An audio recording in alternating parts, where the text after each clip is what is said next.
Lake Effect Media and Spartan Nation present Conneaut Spartans football on WOW TV, 1360 AM and WOW 102.9, and always free.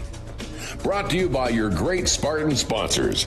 Conneaut Dairy Queen. Enjoy lunch, dinner, or a cool treat soon at your Conneaut DQ. Chris Breck State Farm Insurance. Here to help life go right. Conneaut Savings Bank. Come grow with us in Conneaut and Austinburg. University Hospital Conneaut Medical Center. Advancing the science of health and the art of compassion. Conneaut Save-A-Lot Food Store. Not lower quality, just the lowest prices every day. And Gertis Pharmacy, family owned for over 60 years on Main Street, Conneaut.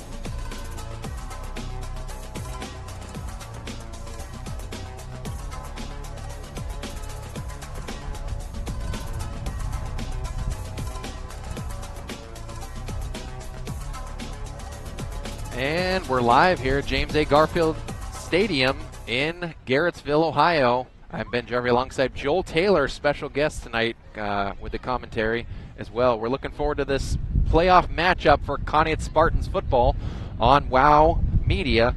As we're getting set here, we got about 18 minutes or so for game time here. It's a really nice, beautiful night, about 70 degrees. I think I got 65 now.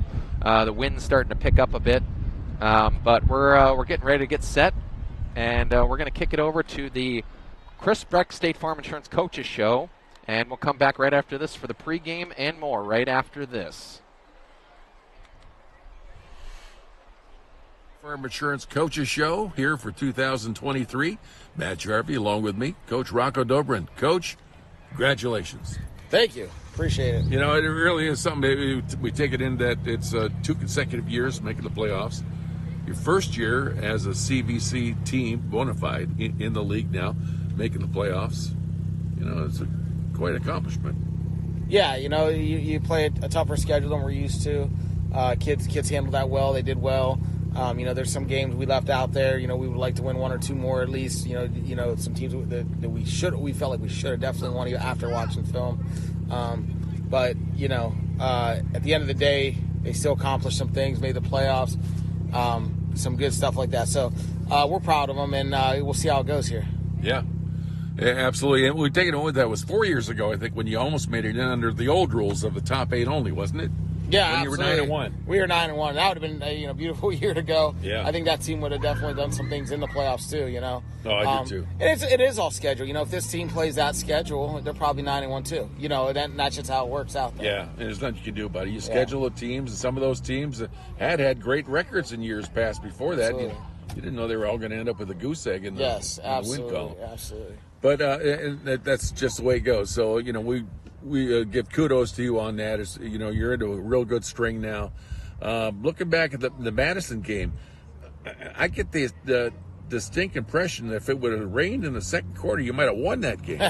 Maybe. What was up with that? Maybe. Yeah. As soon as it started raining, we've got a little fire. I think the kids started having fun. You know, sometimes you just got to go out and play and have fun, because when you're playing and you're having fun, you relax. You know. Yeah. I think sometimes they get too tense and they're trying to do the right thing, but they get too tense, and then you just don't go as hard. I mean, you go hard, you know what I mean, but it's not that relaxed hard. Like just go play. Is that something you had to learn with teams? And I imagine all the teams aren't the same. Some are you try to build it up as far as it being a big important thing, because you want them to take it seriously.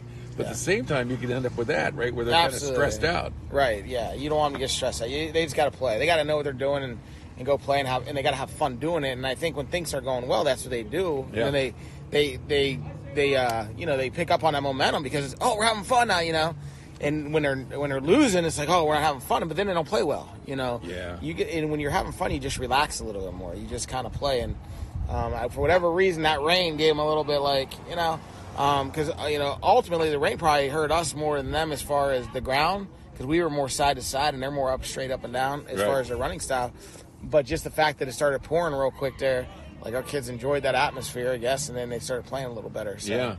And it seemed like Carson Alley started having problems with that rain. I don't know what it was, but he just was not the same player. Yeah, you know, and when you got your head guy doing that, it affects everything right down the line, it seems like. Yeah, it started, that was their game, was just, they did have one of their players hurt, one of their tailbacks, and So they were down a guy, and they still had another tailback that they used a lot, plus their quarterback ran, most of the time. So once it started raining a lot, but I mean, that was us. I mean, Max slipped on his first run of the game.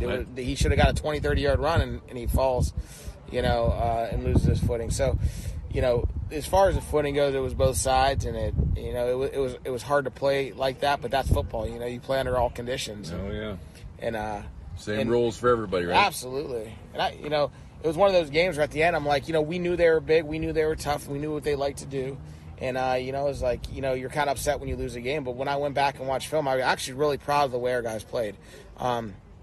We definitely had some mistakes here or there, but they hit us on a reverse pass, and then they hit us on a screen pass, which we did, practice a lot on, so that was kind of hurt. But when they hit a screen pass, you got to stop it. If they get 10 yards, okay, they can't go 40 for a touchdown. Yeah. And but you take those two plays out, it's a real close game. I mean, it's a tie game, and there's some little things that we just. But I thought the whole game, the way we played, play after play after play, we hung right with them. Yeah. And I was proud of our guys. Like, we didn't make too many mistakes. It's just when we made a mistake, they capitalized big time.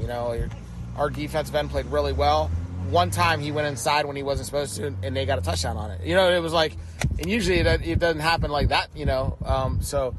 Those are just some little things, and they capitalized on. But I was really proud of the way our guys played against a much bigger school, So yeah, it is true. We talked about it too. He had a big roster, and sometimes what you run into too with the big teams, I think isn't there a regulation where you can only have so many players on your roster? Nah, not in high school. Not anymore, because I mean, in the old days, some guys would get cut. Yeah, now you don't know if the bigger teams do that or not. But those bigger schools, not necessarily Madison, but like. Some of the bigger schools in Columbus area, Cleveland area, they have 120, 130 kids on their team. Okay. So everybody gets to stay.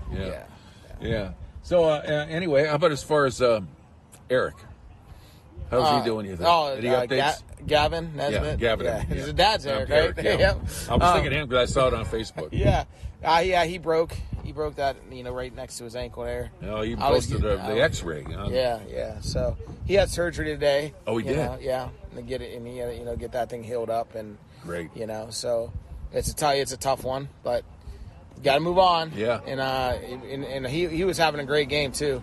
He's played offense all year, but because they were a bigger team up front, we used him on defense a lot this week, and he had a couple tackles before he got hurt, and.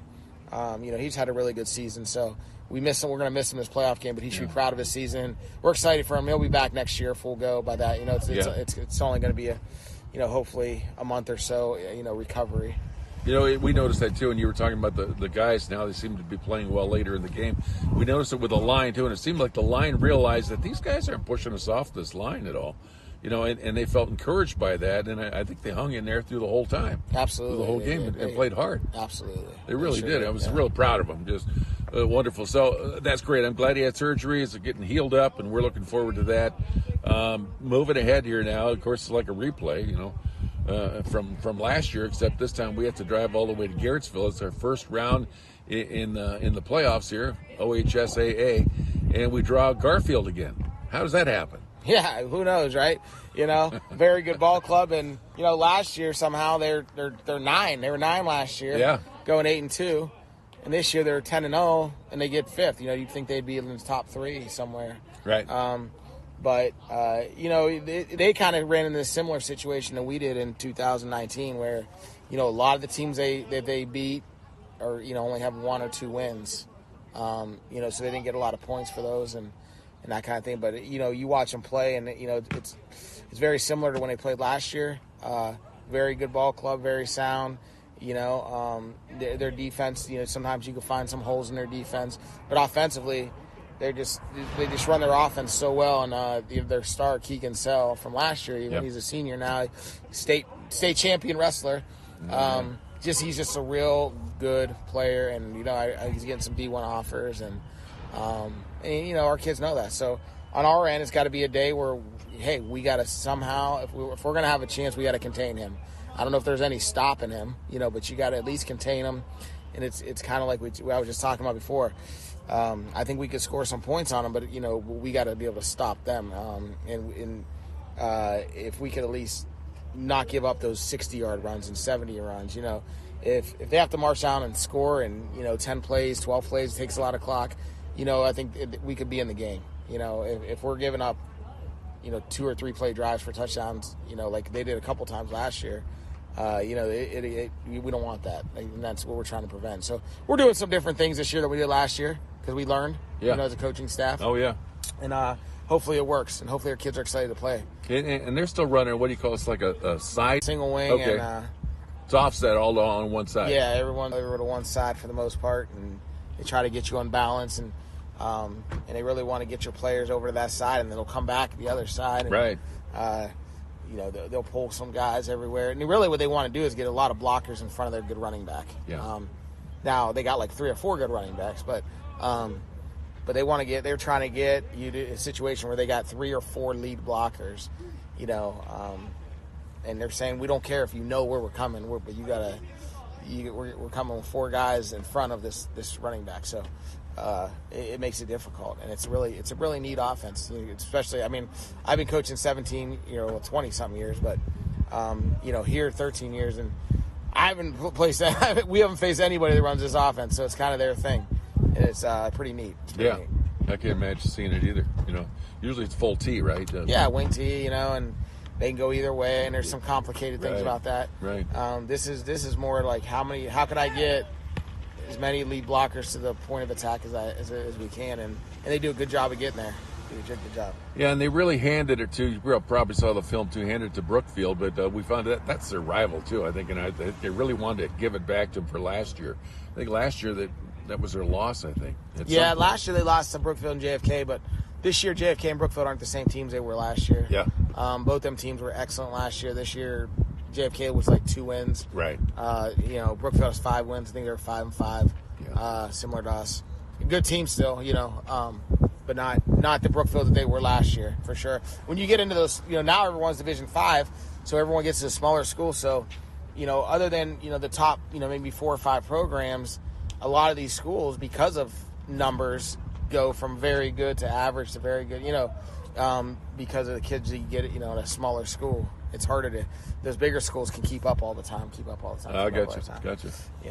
Yeah. But, well, we're grateful to it that we're allowed. Is that right? Yeah, possibly. Yeah.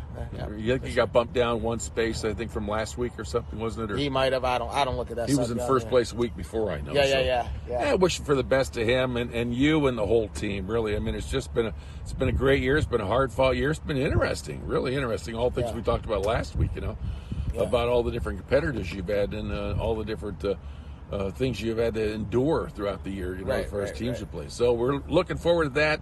Wish the best luck against the G-men. Thank you. Appreciate it. Take out the government guys, right? And we hope that anyway. This has been another edition, the season-ending edition of the Chris Breck State Farm Insurance Coaches Show right here on WOW Media. And we're back coming out after that Coaches Show. And great interview between Coach Rocco and Matt Jarvie as we're getting set here, and the band's just getting set to welcome on the field the G-men. We were just talking a little bit about Gavin Nesbitt. His father Eric just posted about his surgery going well this past week. They didn't actually use screws in the surgery, which is kind of interesting. They used bands to hold the knee together. He's at the game tonight.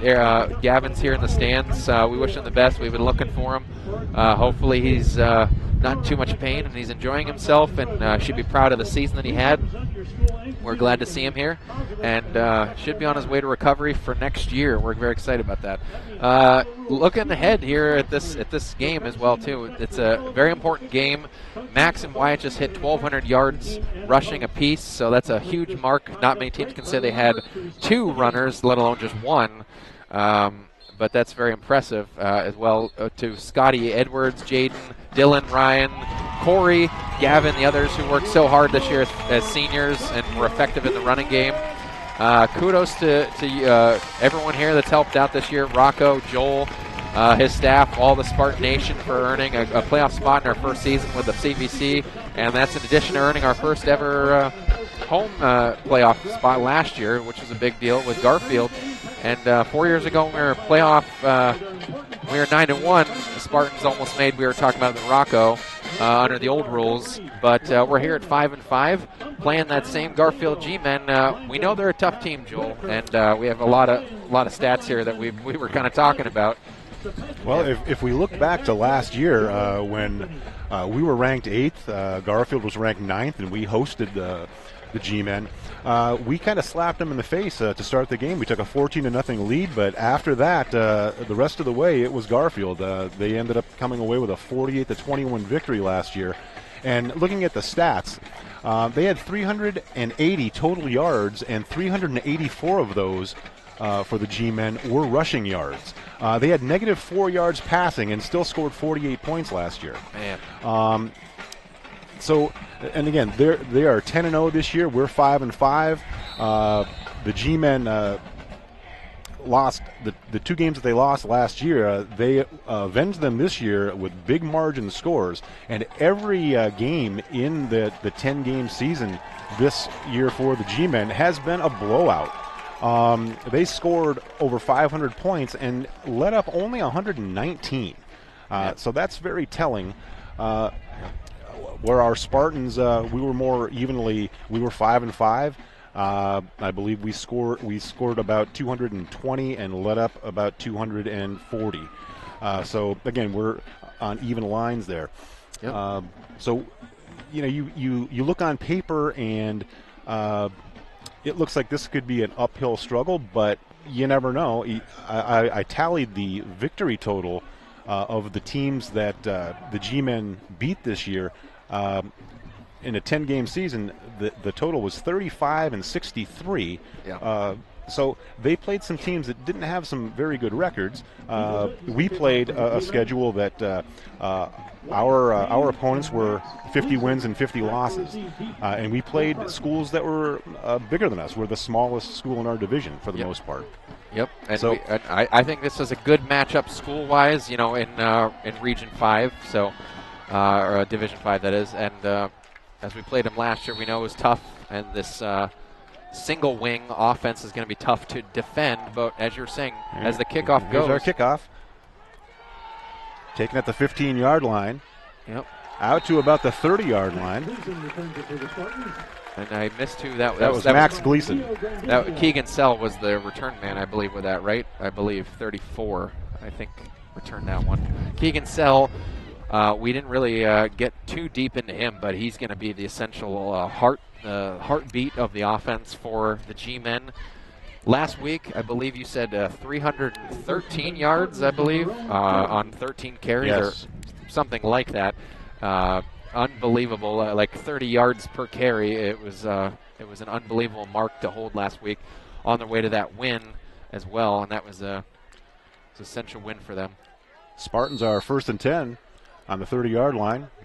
Out of the shotgun, Payne in the backfield. Handoff inside, and he's stuffed. Does not get back to the line. It appears it'll be 2nd down and 11 yards to go. Yeah, that was unfortunate. We were just talking to, I think Keegan Sell was in on that one at linebacker. I believe he's ranked number 9 overall in Ohio for tackles with 156, I believe is what I found out. So he's even better of a linebacker as he is a running back. So he's going to be also defending in a lot of different spots and slots in the middle.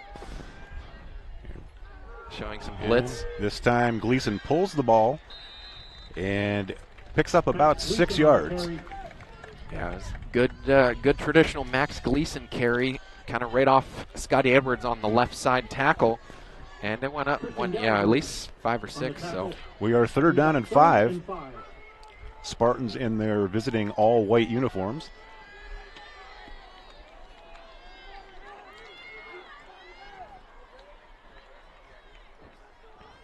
Yep, 3rd and 5. This is a big one. Conneaut's going to set the tone here, getting the ball. Here's the snap, handed off to Payne, who gets to the outside, and there he goes.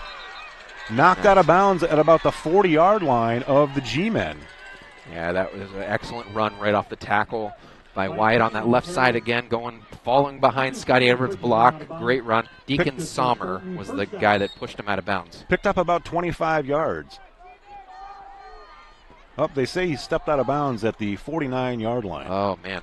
But still enough for a first down. Yeah, but I thought he had at least 10 more yards on top of that. I could not tell from this side, from the angle. But nonetheless, we're past midfield. Big break and good play by Conneaut. Set up nicely now.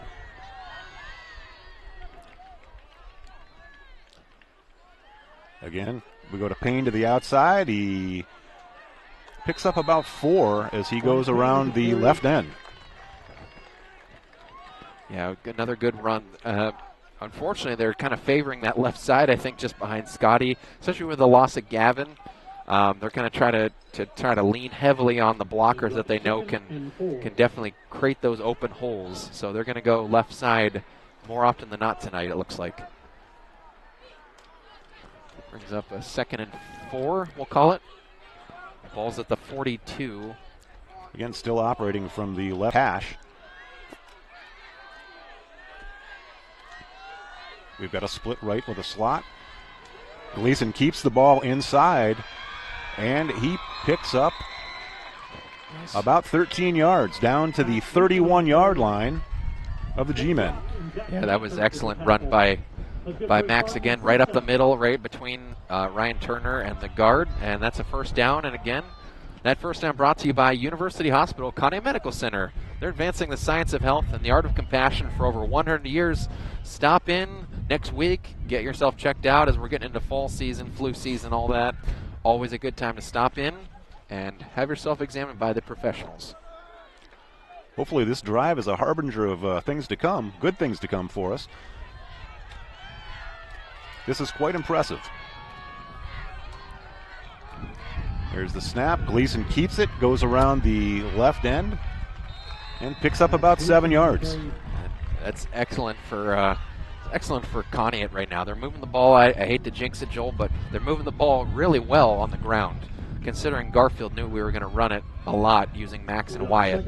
We're moving it pretty well, about 5 yards a carry at least, if not more. We're at the 25-yard line of the G-men. It's 2nd down and 4 yards to go. And so far, it's been a balanced running attack with Payne and Gleason. There's the snap, and inside to Payne, and he's corralled after about a 2-yard gain. Yeah, they pretty much closed in on that one. They knew it was coming right. I think Keegan Sell was in on it, as well as Harper Troyer, number 21 junior, 5'11", 170. Keegan Sell, pretty big guy to be running the ball, 6'0", 210, senior. Remember him from last year, very effective runner, as well as the senior quarterback, Eric Geddes. 3rd down and 4. Looks like we have some offside against the G-men. Yeah, good break. Nice hard count, drew the G-men offsides. There's 5 yards and a first down for the Spartans. Nice, yeah, and you know what? I think it's good to mix that up a little bit with the hard count. Definitely to catch him off guard instead of going up there to the line at 4th and 1, knowing that they probably are going to run that a few times tonight. Better to try it on those 3rd and short situations. Ball on the 19-yard line, 1st and 10 for the Spartans. There's the snap to Gleason. He takes it after a fake inside and spins, and he's close to the 10-yard line. Yep, another great run by Max. So strong up the middle, and he's very effective going up the middle like that, just getting lost behind the blockers. Finds the seam. Again, like you said, not to jinx this, but this is maybe the most impressive drive I have seen all year. Yeah, against a good team too, nonetheless, on the road. Here's the snap, given to Payne around the left side, and Payne's going to score. Wow. And it looks like no flags were in, and I don't think he stepped out. He rode that sideline. It's a Conneaut Spartans touchdown early in this game. We still got 7 minutes left in this quarter. That was impressive drive. Great play calling by Rocco and the offensive team. And that's a Conneaut Spartans touchdown. Brought to you by Conneaut Savings Bank, stop and ask about online and mobile banking. Online banking makes it fast and easy. Come grow with us in CSB in Conneaut and in Austinburg. Member Bryce FDIC. Sperlin on for the extra point. Ethan Osborne holding.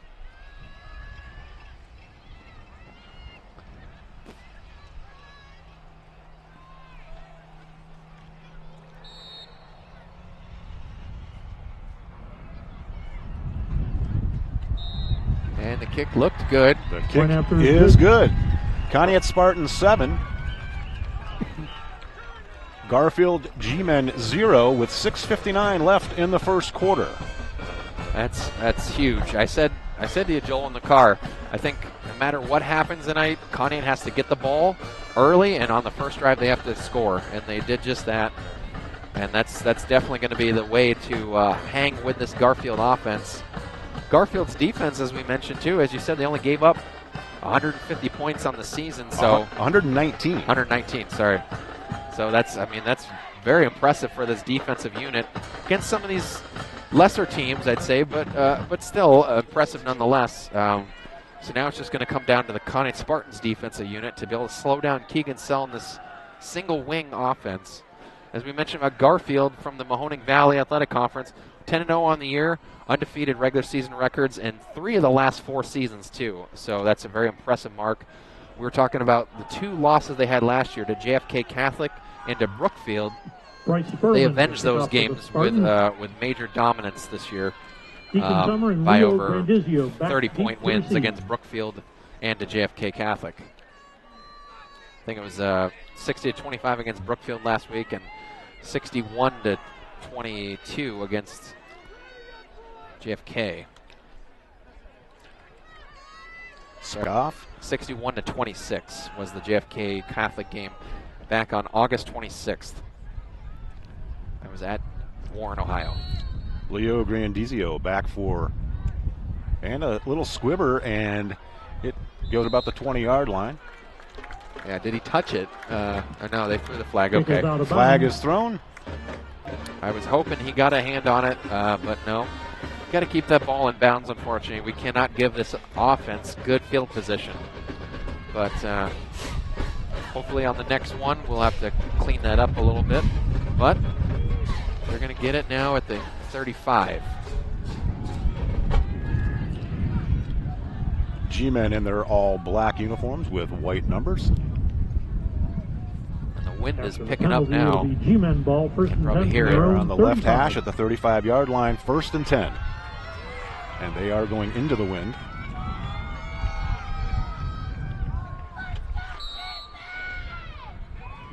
Yeah, hopefully that takes out. Oh, and they're switching. Nice audible, swinging. Looks like they're going to unbalance line, and they have Geddes around the end. The quarterback takes the snap, Eric Geddes on the carry. goes out of bounds and picks up about 9 yards. Ran out of bounds by Thad Huya. Huya. Good old Thad Huya. Good to see him back in there. He missed the last game due to an injury. So I'm glad he's back out there. 2nd and 1. He pushed him out of bounds, but 2nd down and 1 for the G-Men. yeah, that looked pretty easy for them to move, and I think it confused Conneaut right out of the gate with that switch. Snap to Geddes, and he goes up the middle. It looked like he had progress past the 45-yard line, and he's got a 1st down to the 46. Yep.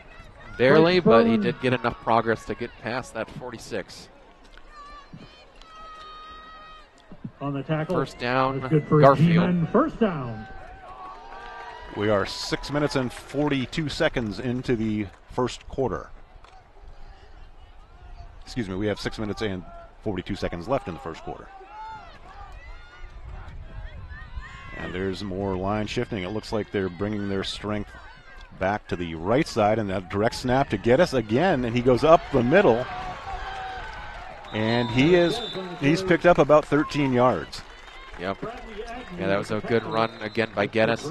Bradley Agnew with the run, with the tackle for Conneaut, but another 1st down for the G-Men, and timeout is called, I believe, by Conneaut.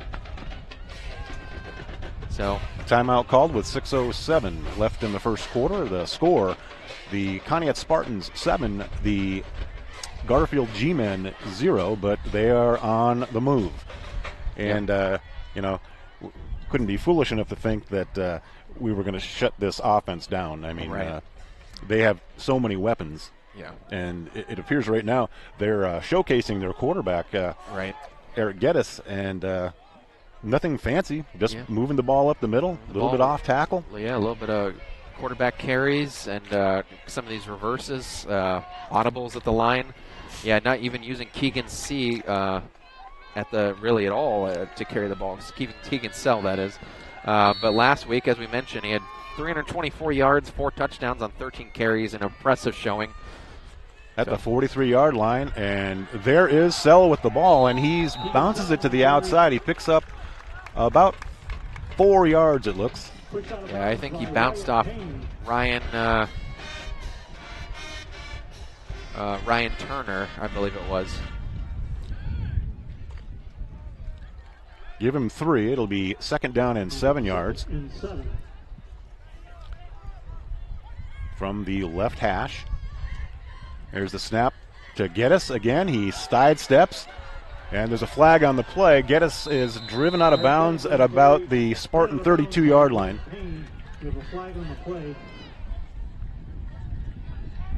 Yeah, and another good run. That one only about 4, but as long as they keep moving positive yardage. I think with the win, the only good thing I was saying, Joel, was yeah. Oh, yeah. Okay.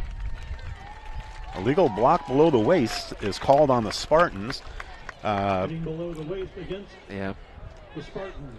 I missed who it was either, but that one's going to move him up past. I think that's a first down. It looked like he had enough for the first down initially, and now they're going. That's a 15-yard penalty. Yikes. Really hurts, definitely, especially now that they're going to be in the red zone. Yeah, they're going to place him at the 17, it looks like. Setting Garfield up nicely now. Cannot allow those penalties to accumulate. We've actually done a pretty good job, especially in the second half of the season, with only a few penalties so far. 1st and 10 at the 17. Again, a direct snap to the quarterback, Geddes. And he's strung out slightly to the left side. He picked up about 2 yards. 2nd down and 8. Yep. Good tackling, gang tackling by Thad Huya and Jaden Anderson. But these guys on defense need to be better tacklers. I haven't seen the best tackling so far this season on Conneaut's defense. They need to be able to wrap up guys below the waist. 2nd down and 8. There's Sell to the outside. He cuts it back. He's inside to about the 3-yard line. He's going to have a first down. Yep. They're going to mark his progress to the 3. Yeah, good running, patient running by Keegan Sell following his blockers. Pickup of about 12 yards. Harper Troyer was in front and was leading that charge down that right side. First down, G-Men. Yeah, they're set up at 3 or 4. We'll mark it. And this is an impressive drive by Garfield. They are mimicking the Spartan drive.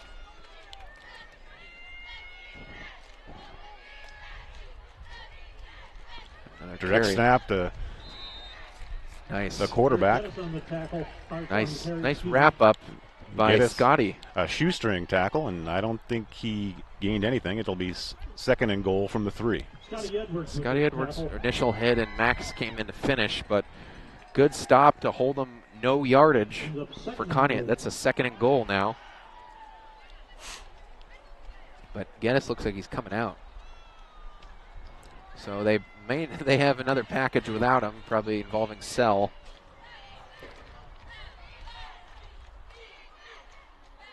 Direct snap to Sell, and he's hit and keeps his feet churning, and he's driving toward the goal line, and looks like he is going to be just short. Marking him at the 1 or half a yard line. I mean, he kept pushing and driving with his legs.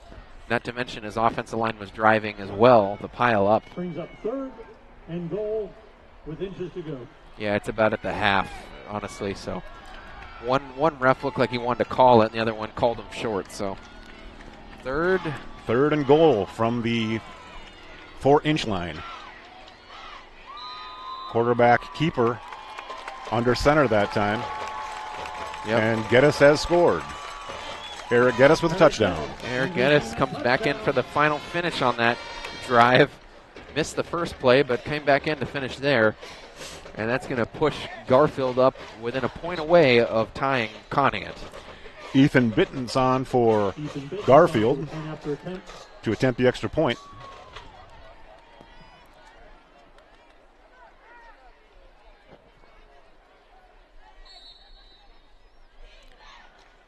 Here's the snap. Hold is down, and it is good. Yep. And good piece of running by Garfield there, moving the ball positively, just like Conneaut did on the same, on their first drive as well. Kind of did the same thing Conneaut did, nothing really all that fancy, just going back to the roots and getting some breakout plays. They didn't really have any huge gains. Unfortunately, the big killer was that illegal. They unfortunately moved them right up to the 17.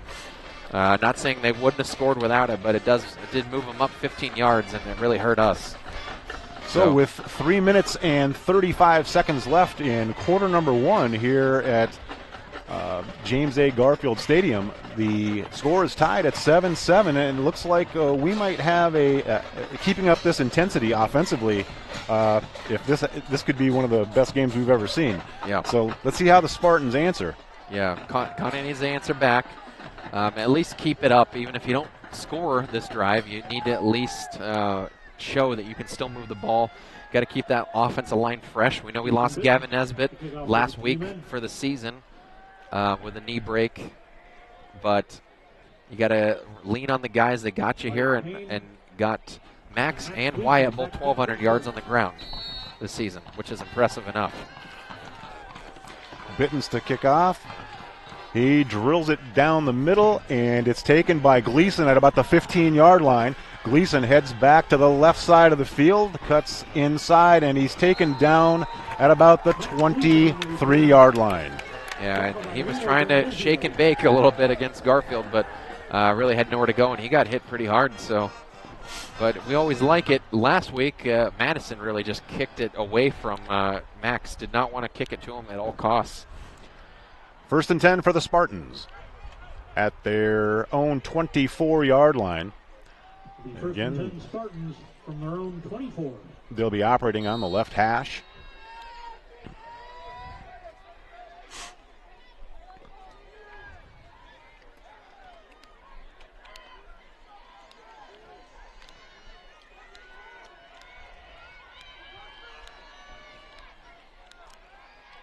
Here's the snap to the inside. Gleason takes it around the left side, cuts to the inside, and another productive run. He picks up about 7 yards. Yeah, nice, excellent running again by Max. And Ethan Somers with a tackle for Garfield.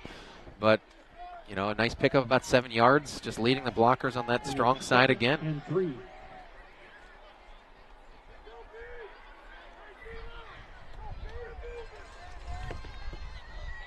Spartans come to the line. 2nd down and 3 yards to go at the 32-yard line. There's the snap. This time Payne is wrapped up. Going to have about a loss of 8. He tried to get around to the left side once again. Dell got in there and ended up breaking that up, but I think there was a couple POW drivers.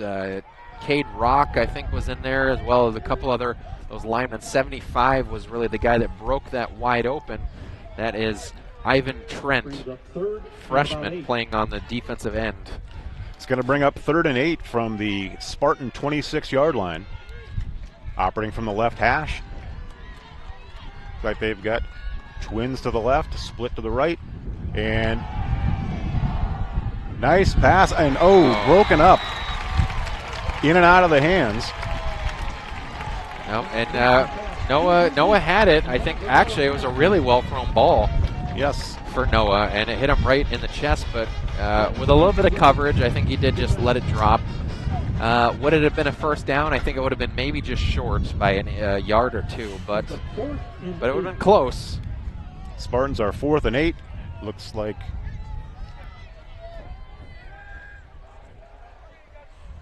Bryce Sperlin is in to punt. But we also know that Bryce Spurlin to punt. Bryce can also pass the ball. Yeah, they've done that a couple times where they do fake it, but a line Low drive. line kick, and we get a Spartan roll there. And almost About let a 47-yard punt. Yep. Low liner. Ty Koval almost kicked it, but does end up downing it at the 30. So a decent kick with the roll. But Conneaut, unfortunately, on a 3-and-out, end up punting it back to Garfield. First and 10 G-men. So they got to keep the intensity up on defense against Keegan Sell. Showing he's a very tough runner, even without Eric Geddes in there. But they leaned heavily on Geddes in that first drive. We'll see where they go this time. G-men with the ball on the 28-yard line. There's the snap. This time inside, and the Spartans, they have it bottled up. Keegan Summer on the carry. Yeah, Keegan Sell again stays up. Or was that Logan? That is Deacon Summer on the play. Okay. And he lost about 5 yards. Well, that'll work. Bring up second down and 15. Again, score 7-7. G-men with the ball at their own 22-yard line. There's the snap. It goes again to the quarterback, Geddes. He breaks it to the outside, and he's driven out of bounds. Yeah, that's unfortunate. That was a big pickup on that side. Driven out of bounds at the 50-yard line. Finally pushed out by Thad Huya, but about a 25-yard gain. Yeah, that's already past. That's at midfield already. So good pickup by Geddes. It'll be first and 10 from the 50-yard line. I don't think Conneaut was as worried about him running the ball, but shown that the scouting report would show that you do need to contain him as well. There's the snap, and this is Keegan Sell to the outside, a little forearm there. He bounces off some tacklers and picks up about 5 yards. Good running again, just considering he was contained so well. Keegan Sell, that great state champ wrestler, you're going to see how well he stays upright. He's not overly fast, but he's quick, and he stays upright very well and fights off a lot of guys in order to get the yardage he gets. Second down and 5 yards to go for the G-men at the Spartan 45-yard line. There's the snap. It's direct snap to Keegan Sell. He's a punishing runner. Yep. He picks up about 8 yards. Taking Conneaut 7 yards. Yeah, it's taking Conneaut everything it can take, really, to bring him down. It's a combination of Wyatt Payne and Bradley Agnew and Ty Koval. Pretty much tack that guy. And they gotta really come up with a way, a good tackler like Ty Koval or Bryce Spurlin to bring him down. This may be the last play of the first quarter. It's first and 10 at the 39-yard line of the Spartans. Here's the snap around the end to Summer.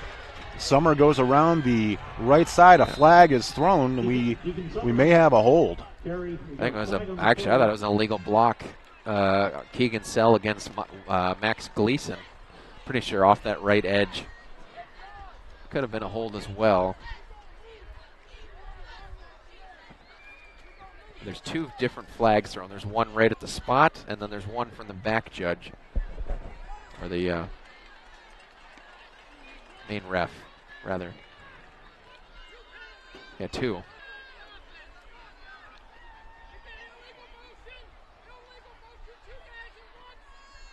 Legal motion.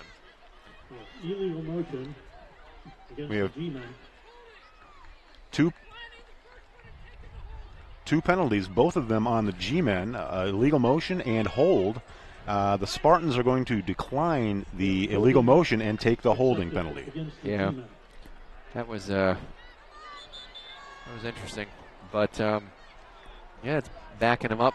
It'll be first down and 17 yards to go.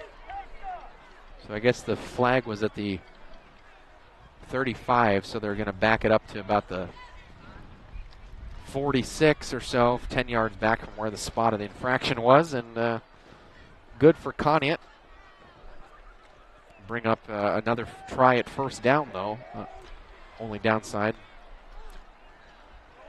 And maybe this may be the last play of the first quarter. Yeah. Excuse me, 1st and 16. G-men need 17 yards for a first down. It's first down.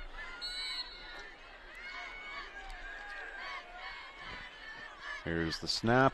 Back to pass for the first time today. Geddes. Nice play. Broken up by number 6, Wyatt Payne. Yeah, it was intended for Deacon Summer, and he was double covered. Not a very good pass, honestly. Underthrown, intended for Deacon Summer. Ty Koval also in there for coverage. Excellent Spartan coverage. There were 2 men on the G-men receiver. Brings up second down and 17 yards to go. Yep. Here's the snap directly to Geddes, and he's trying to get it around the left side, and he does. He cuts it up, and he is going to score. That was just excellent blocking and just overall just a great job by his guys up front. 73, and those guys working that block. Gavin Barnard, Gavin Mason. These guys are pretty big linemen, honestly. It's unbelievable how much some of the size is on these guys. A 46-yard run. Bitten's on for the extra point.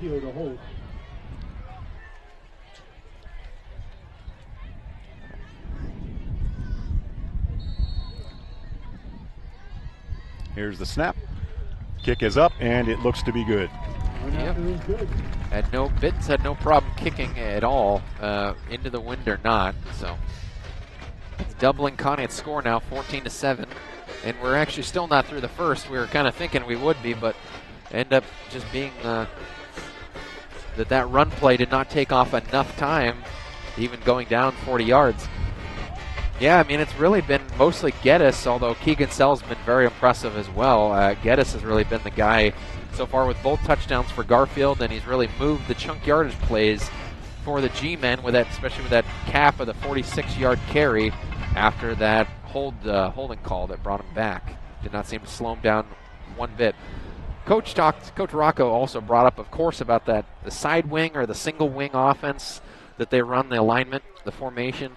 And it's not something that Conneaut had seen before. I know they practiced for it all week, but they did not have a complete confidence that they knew how to exactly approach this on defense.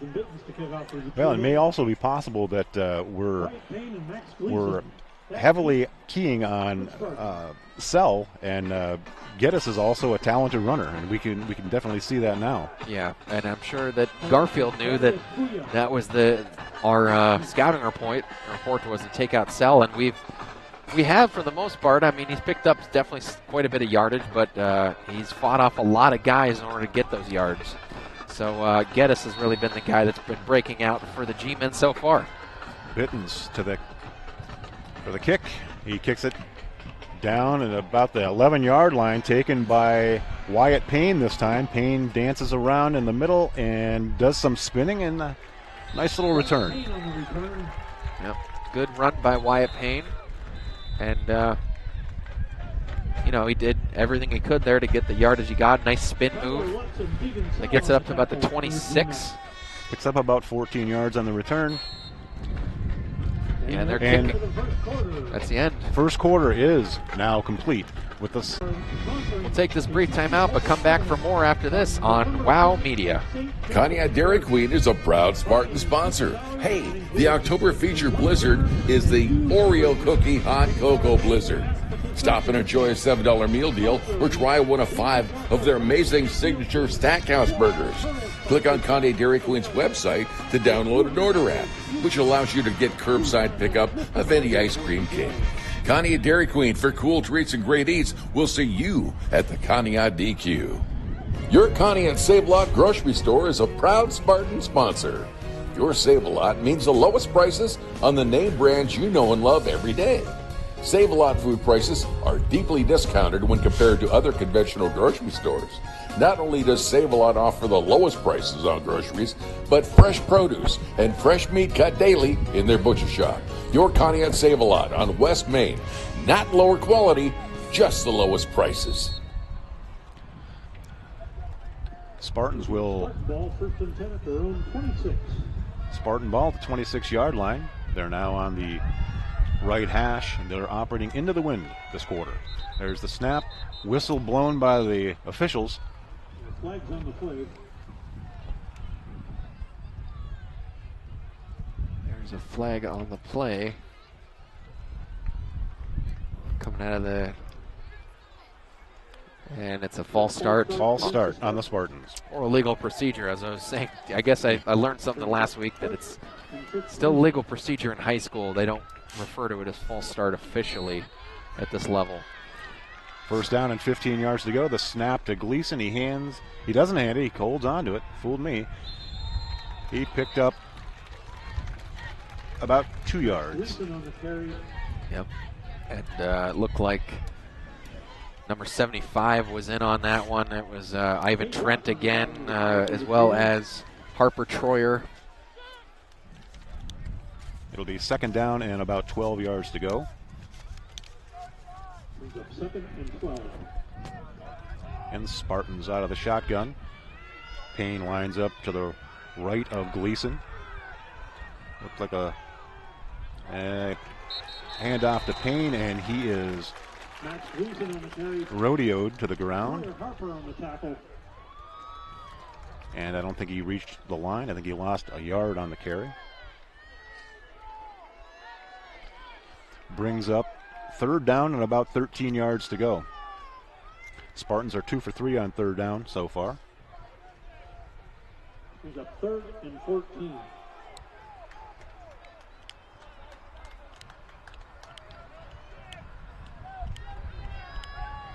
Yep, this one's big for Conneaut. In order to keep this drive going, they're going to have to... Snap to Gleason. He's off to the right side, and he almost breaks through there.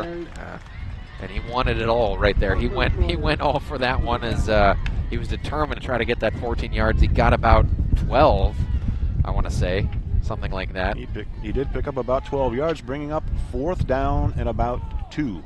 Very long 2.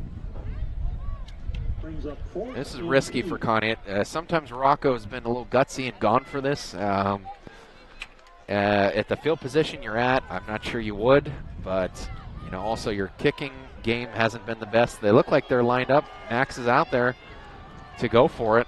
Out of the shotgun. We'll see if they hard count him. There's the snap, and there goes Gleason around the end, and he is going to be stopped short of the line of scrimmage. Yep. And, it's tough to, in the playoffs, you might as well go for it down 14-7, but it's also tough to go for it at that field position just logically. So it's a conflict. I know Rocco probably goes with these fourth down calls, and I don't blame him for going for it on a fourth and short. But looks like Conneaut now is having a little bit of a tough time moving the ball just to even get a few yards, where in the first drive they moved it very effectively. The G-men will take over at the 34-yard line of the Spartans. 9:52 in the second quarter. 14-7, G-men up on the Spartans. There's the snap and the handoff to the outside, and it is Summer. Nice tracking by Ryan Turner. Great stop for a loss of 1, I'd call that. Yep, looks like a loss of 1. Bringing up second down and 11 yards to go. Very nice play by the Spartans. Yeah, good call. It was a very good reverse call by Garfield, but did not fool Conneaut on that one. Ball is placed in the middle of the field at the 34-yard line of the Spartans. Here's the snap. And get us back to pass again. He's got a wide open receiver who he overthrows by about 5 yards. Leo Grandizio, right? We were talking about him a little bit. Yeah, he threw a just nice streak pattern down towards the end zone. Would have been a tough ball to catch, and he overthrew him by at least 5 yards. But he was wide open down the middle of the field. Yeah. An incomplete pass stops the clock with 9:06. The score 14-7. G-men. Third down. There's the snap directly to Geddes, and he's trying to make it to the outside. He's gotten to the corner, and he's out of bounds. Geddes again, a good pickup. Very close to the first down.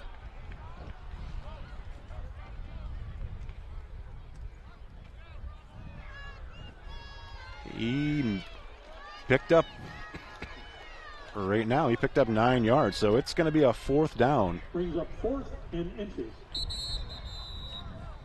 Yeah, it's a 4th and inches, so that's tough. We know Garfield's going to go for it. They might as well at that field position on the 24, right? Right. And not that you would punt in this situation, but we were talking earlier, if these stats are correct, they've only punted 9 times all season. Right. So they go for it a lot of times. They might field goal kick it. Bitten seems like he's got quite a leg. They might kick some of these from 20 yards out. Looks like they are lined up for... Oh, they've given them the first down. Oh, okay. So 1st and 10. Snap directly to Sell. Got a pickup of 2 or 3. It'll be 2nd down and 7. Yeah, that confused me though. They said 4th and inches, and then all of a sudden 1st down came out of that. But ball's on the 21. Brings up 2nd and 6.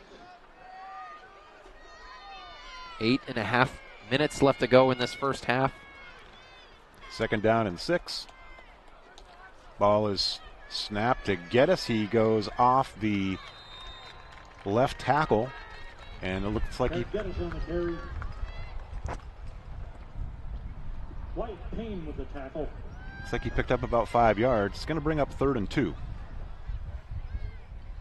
Yeah, another short yardage situation for Garfield. They've done pretty well with these on the back mostly tonight of Eric Geddes at quarterback. Ball is at about the 16-yard line. G-men look to be strong, lining up to the left. Everyone's moving to the right, and there goes Geddes around the end. On 3rd down, runs 17 yards for a touchdown. Untouched too, that one. This completely lost him. It's like they're worried a lot about Keegan Sell right now, and Eric Geddes is getting completely missed, not picked up at all on defense. Unfortunately, that puts Conneaut on the wrong side of a 2-touchdown deficit right now, and Garfield looking to kick the extra point. Bittens lines up for the kick. There's the snap. The spot is down. The kick is good. Point after is good. And that's putting them up even more. 21-7. Garfield now hanging onto a 2-touchdown lead over Conneaut with 7:41 left to go in this first half.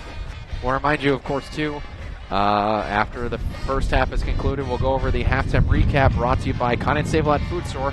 Not lower quality, just the lowest prices.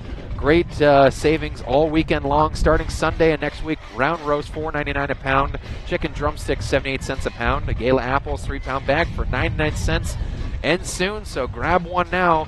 And a 5-pound bag of Yukon Gold potatoes of $3. Save-A-Lot has your inflation-fighting food prices and more on West Main and the Plaza.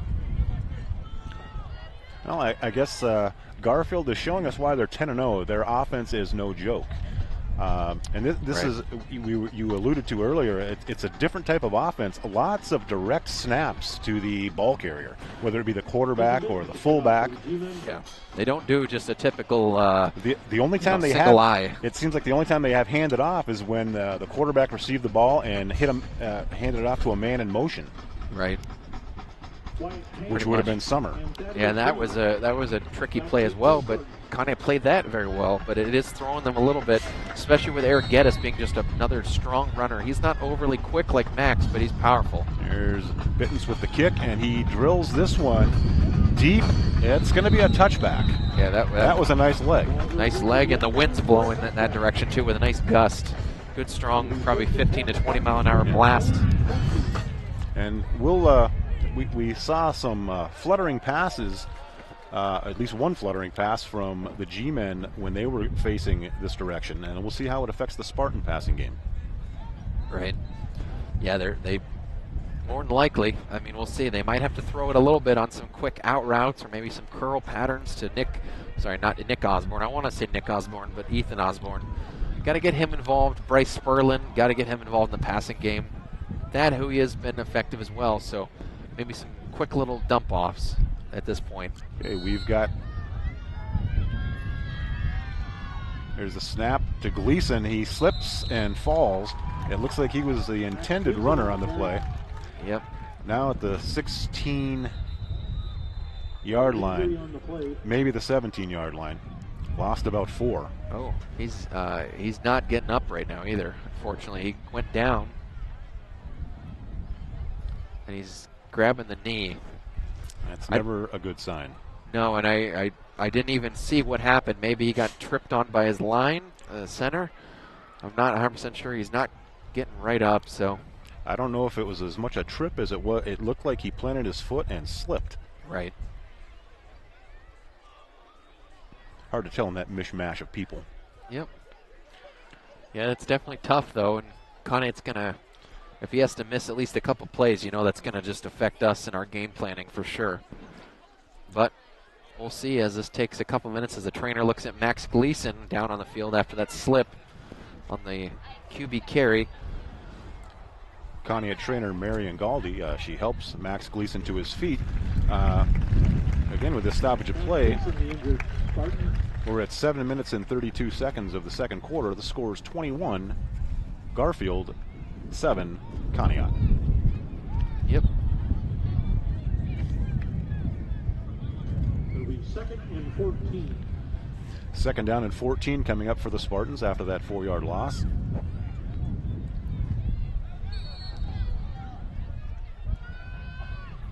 And Gleason has left the game. In at quarterback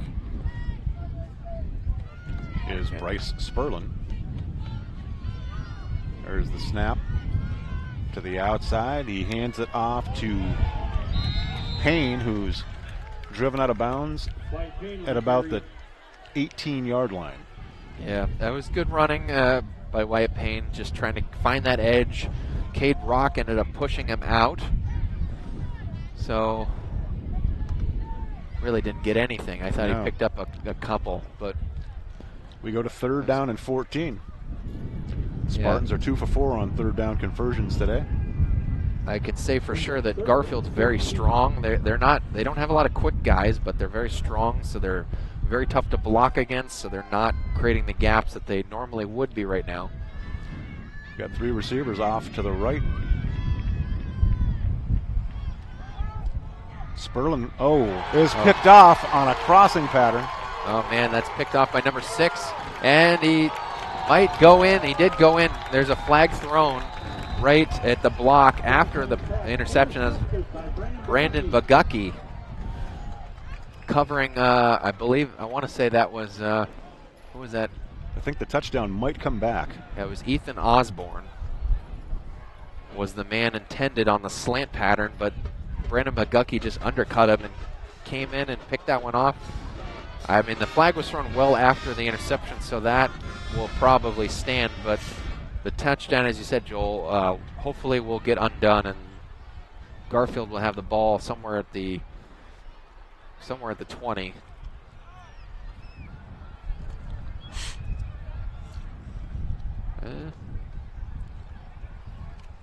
There's been no indication on the scoreboard yet.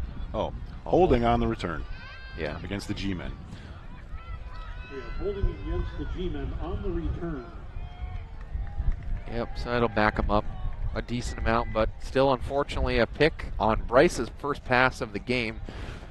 Unfortunately, that'll discourage you a little bit from throwing the ball, too. And you got to watch out, as you said, Joel. The wind is really whipping that direction, so it's hard to really get enough on that ball to get it where you need to go. It's going to move a lot slower. 1st and 10 on the 16-yard line. There goes Sell to the outside. He leaps a tackler. What a nifty move. And there's another flag on the play. Yep. Out of bounds at about the 7-yard line. Good running by Keegan Sell, and definitely Max is back in defense, so that's good. I know he's moving a little slow, but he is back in there. And I know he was one of the guys that were tackling Keegan Sell on that side. Okay, the penalty is going to be marched off against the G-men. We have hurdling against the G-men.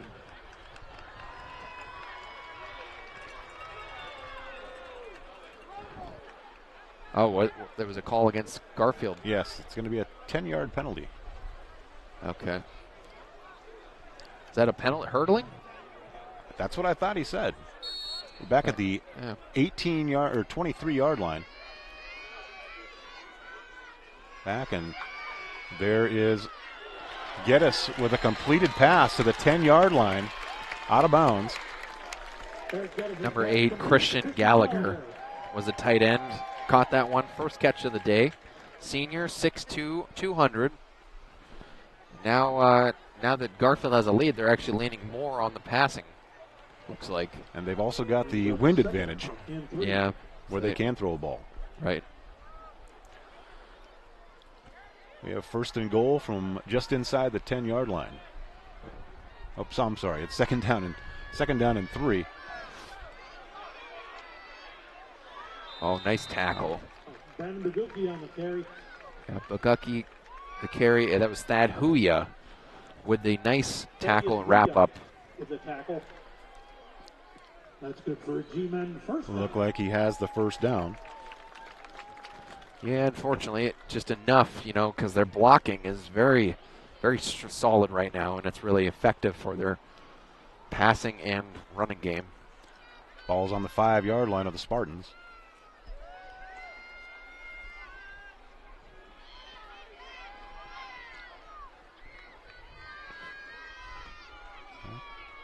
Keegan Sell with the ball, and he's in for the score. 5-yard run. Yep. And Sell with his first touchdown of the game. That's his first one, unbelievably, Joel. And that puts Garfield, though, up 3 touchdowns that quick.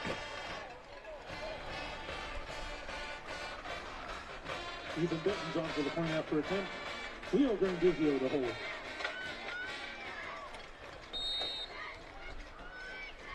Bitten's on for the extra point. Here's the snap. The kick is up, and it is good. And making it now a nice even 28-7. Garfield now, after Conneaut has answered immediately with a touchdown the very first drive, and now it's a 28-0 run, unbelievably. It's kind of crazy to see this now unfolding with Conneaut as they look really solid in the opening drive, but we'll have to talk about that more in the halftime recap, brought to you by Conneaut Save-A-Lot. Not lower quality, just the lowest prices. And this game is somewhat reminiscent of last year's game where the Spartans came out, looked impressive, took a 14-0 lead, and very quickly the tide changed. And we have played an impressive game so far. We have moved the ball. I think the score it's closer than the 28-7 scoreboard look. You're right. No, I agree, exactly. I just figured since this was a road game, might be tougher to score, so I figured getting that first touchdown was really a big momentum shift. Same thing with the Madison game. Coach Rocco was talking about that, about the confidence level wasn't there in the first half, but as soon as the rain hit, everything changed. So we'll have to come back and talk about more of that, and after this, we got 6:20 left to go in this half. Bittens with the wind to his back, kicks it again. This time he's a little short, taken at the 11-yard line. And Thad Huya. Huya's hit hard. He was running for that sideline fast, and he got laid out. Man, Conneaut has had a lot of tough hits and a lot of tough players on this Garfield team. A lot of size, you can tell, too. I mean, they have a pretty good sized roster. It's not massive or anything, but they have a decent sized roster. I counted 51 players on their roster. That's a good size for a Division 5 school. So first and 10 at the 20-yard line. Make that the 19-yard line of the Spartans. Again, it looks like in the backfield we have Bryce Sperlin. Snap to Sperlin. Looks like he's back to pass. He throws a little screen pass that to Wyatt Payne, it did not develop. Yeah, I think what happened was I think he caught it, but he had to go so down low for it that he slipped and he fell. So I think that was a loss of 5, unbelievably, for a completed pass. Sometimes that'll happen. Sometimes it's better to just let that just drop and start over. But Conneaut does have to get a little bit of reps going in the passing game right now, and unfortunately the wind is in their face. No pun intended.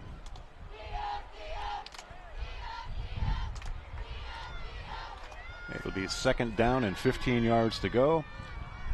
Again, the snap, low snap. Sperlin picks it up, and I don't know if the low snap had anything to do with the fact that he kept the ball.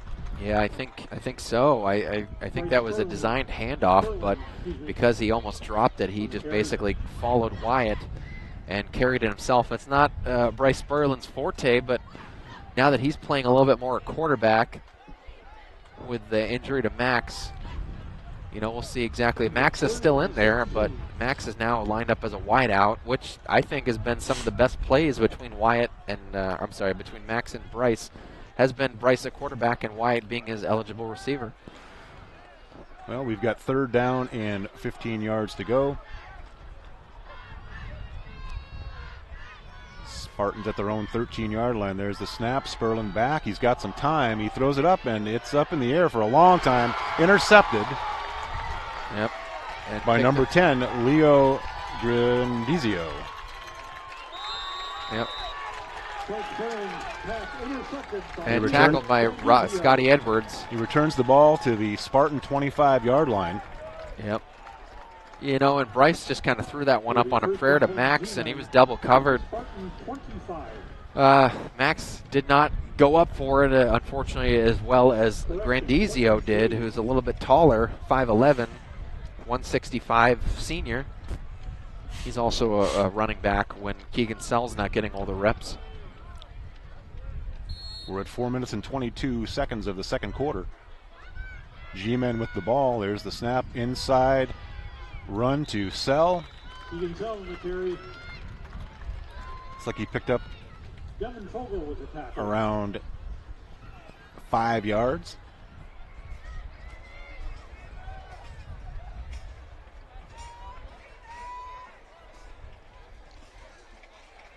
Yeah, even on some of the tougher runs by Keegan Sell, he still gets about 5, which is impressive enough. 2nd down and 5 yards to go. They're in the red zone knocking on the door after that interception. 18-yard line. There's that shift that we saw earlier in the game. And the handoff to number 31, Summer. He gets around the corner. Yep. And ball's at about the 10-yard line. He picks up the 1st down. Yeah, I was going to say, I think he got it, but hard to tell down low on the sideline. Since we're up high and we got a chain link fence kind of blocking our way as well, too. Play results in the G-Men 1st down.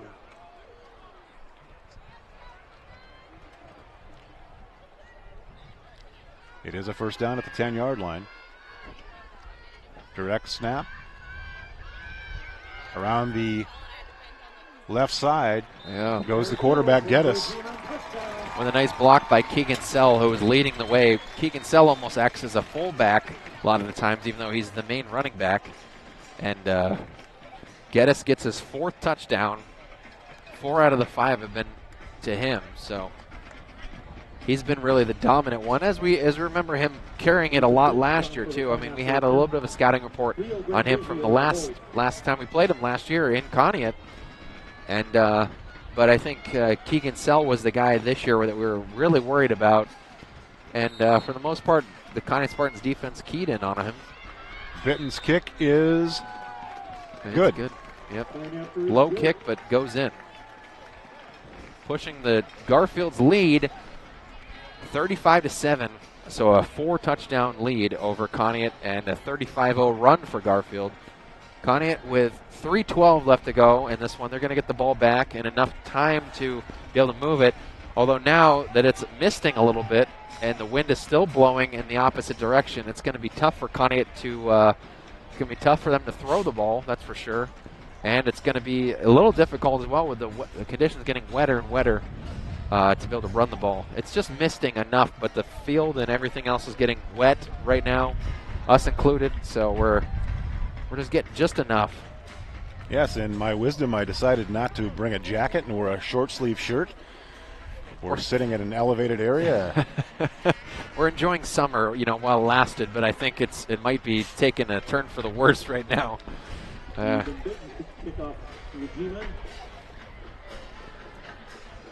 Yeah, that's good weather we were having this week, and still a nice night, but it's not as beautiful as it was Tuesday through Thursday by any means. So Huya and Payne back for the Spartans to receive this kick by Bittens.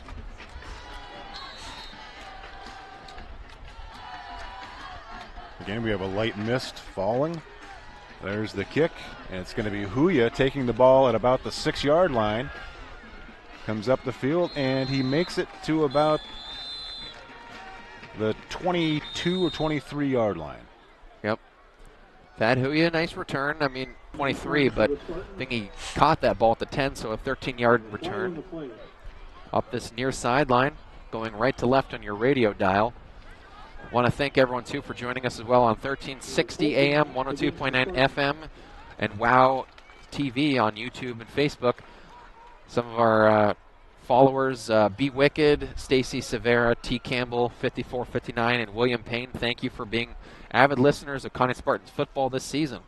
Looked like there was a penalty on the Spartans on that return, a 10-yard penalty, and maybe an illegal use of hands. Brings up first down for the Spartans at the 10-yard line. There's 3 minutes and 8 seconds left in the second quarter. The Spartans are down 35-7. Yeah, that doesn't help them at all. Backing up, negating the yardage that Huya got on the return. Bryce Sperlin in the shotgun hands the ball off. Nice run up the middle by Wyatt Payne. Looks like he picked up 6, maybe 7 yards. Caden Rock with the stop for the G-men. That was probably one of the better runs that Conneaut's had in a while. Well, let's give him 8. Second down and 2. Second and 2. Conneaut just needs to keep the ball low and keep it safe right now. Unfortunately, Max has come in a few times to play, but he's still out. He's not played one rep at quarterback. Only a few at wideout. Sperlin hands the ball off, and again, Payne, nice run. There we go. He keeps his feet moving. Very strong runner. Yeah, that was excellent bulldozing run by Wyatt Payne. Dylan Phillip also lead blocker going down with him. He dragged 3 G-men with him, I want to say. Number 4, Jack Niekirk being one of them. About a 17-yard run, and Spartans desperately needed a play like that. Got 2 minutes left. A solid 2 for this half. We have 1st and 10 Spartans at their own 40-yard line. Sperlin in the shotgun accepts the ball, and he flips it out. Again, Payne, another nifty run, picks up about 7 yards. Yep. That was it was really good, well designed. I think everyone was keying in on him, and that's what he wanted, to draw attention. Bryce saw that happening and flipped it out to Wyatt. It looked like Sperlin took a couple steps forward, and that enabled Payne to have an opening. Yeah, and before he pitched it. Sometimes those plays, Joel, can go on their flip on their head sometimes, and you cause a fumble. But that was really good ball flip and ball awareness by Bryce. Got 3 receivers to the left for the Spartans. Fakes the handoff, and Sperlin goes up the middle and does not get back to the line. Loses about 2. Yep. And a timeout called by Conneaut. It's going to bring up 3rd down and 5, and there is a timeout by the Spartans. Yep, and definitely you can tell that the element of surprise is gone a little bit with Bryce now being quarterback. They know that he's not going to run it, and if he does, it's not going to be a big chunk yardage game. Looks to be 3rd and a long 4 for the Spartans. The scoreboard says 3rd and 5, but the chains look like a 3rd and 4. Yep. Spartans are 2 for 5 on 3rd down conversion so far, and all stats that I give are unofficial. I'm trying to keep some statistics as this game progresses. Right. Hey, that last couple first downs will give a celebration for Conneaut on picking up those last couple, and we want to celebrate none other than Chris Breck State Farm. Consider bundling your insurance coverage and saving money. Call 593-1191. Chris Breck State Farm Insurance, here to help life go right. 3rd down and 5 for the Spartans. We have motion to the left, and throw is low. Yeah, it was a tough. Yeah, that's Ethan. Ethan Osborne was the intended guy. Incomplete to Ethan Osborne, brings up 4th and 5. Yeah, that was a little low, and unfortunately, Bryce hasn't had a lot of reps throwing the ball this year. I mean, subbing in and out with Max, but throwing that one across his body, moving left, it's always tough for a quarterback.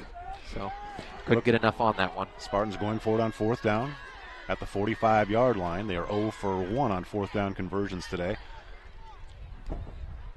You've got every one of the G-men, linemen are in an upright position. Yeah, there's overthrown after the snap. Yep. That's going to be a turnover on downs. I mean, the good news was Bryce was knew immediately he had to unload that ball quickly, intended for Bradley Agnew on that right side, but unfortunately it slipped out of his hands, I think, and sailed way too far over his head. That's a turnover on downs for Conneaut. Only a minute left to go in this half, though, so we'll see if Garfield can cause any damage with a minute left. The ball's at the 45, though, so not even half the field to go, and what their game plan will be. Well, we definitely cannot afford a score.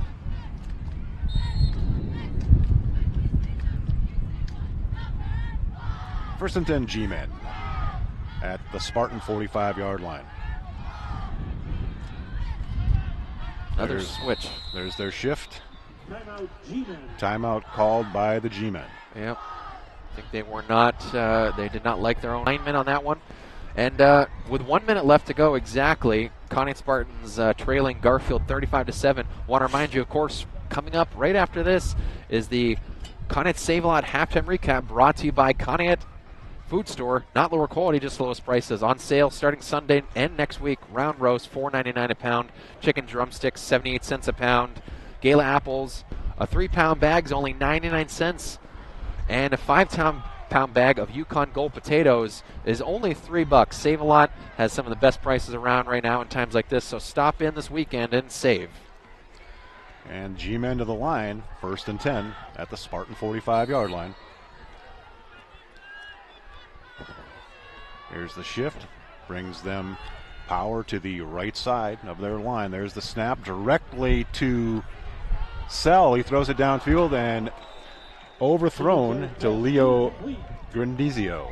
Yep, they've tried him a couple times. Same play, I think, as the last one that he was wide open for, but that was Keegan Sell throwing that one. Yes.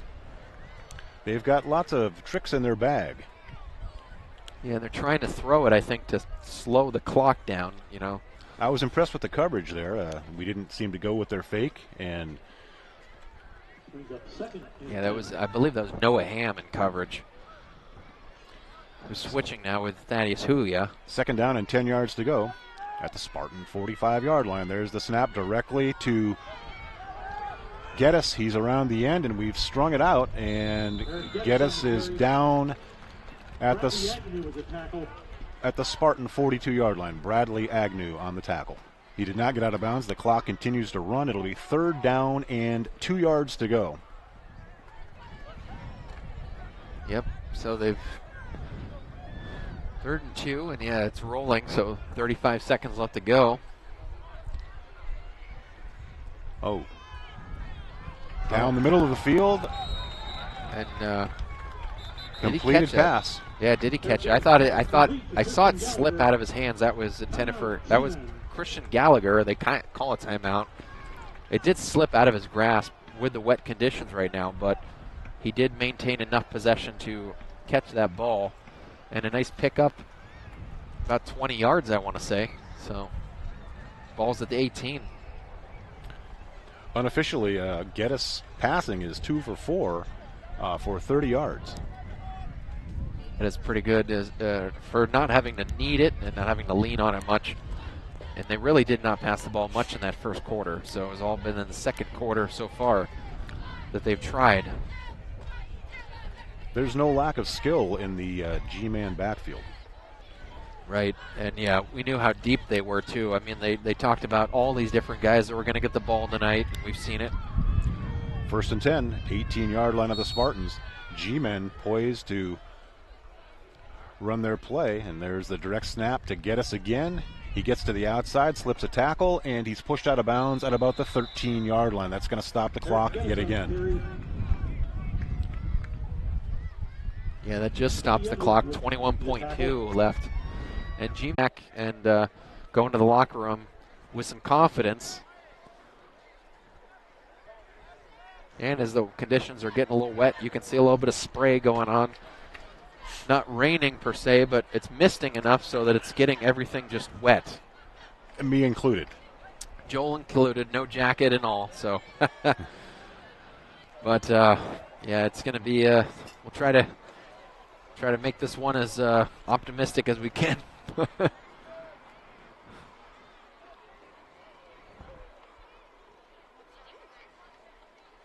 Ethan Bittens to kick off for the G-men.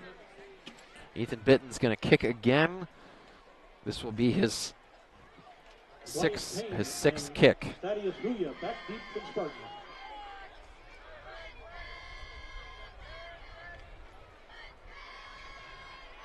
I guess 7 total, actually, technically, including the opening kickoff that went to Conneaut. So 7th so far this half. Bitten strides into the ball. He gives it a mighty boot, and it backs. And Thad Huya's got it. Huya took it at about the 2-yard line, and he's wrestled out of bounds at about the 4. Yeah, Thad brought it out. He traveled laterally across the field and didn't get a whole lot of yards there. So 7.7 seconds left. It's 42-7 in favor of the G-men.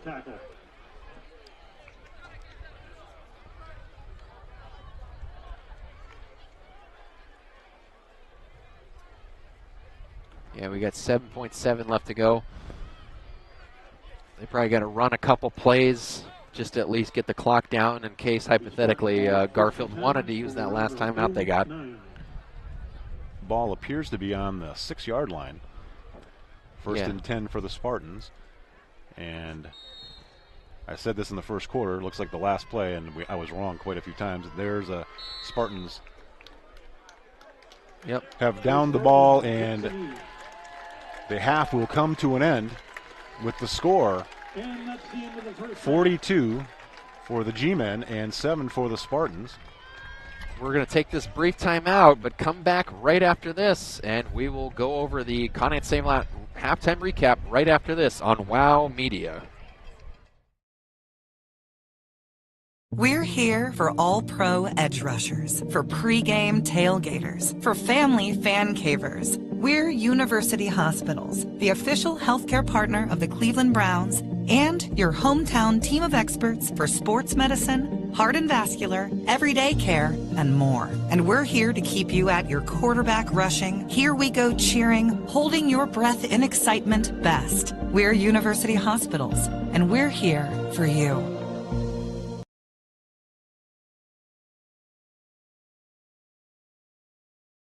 At University Hospitals, the same sports medicine experts who care for your Cleveland Browns, Cleveland Monsters, and Cleveland Ballet are trusted by countless local athletes at every level to develop personalized care plans that will keep them passing, pirouetting, and performing at their peak. We are your hometown healthcare advantage. We're University Hospitals Drusинski Sports Medicine Institute, and we're here for you.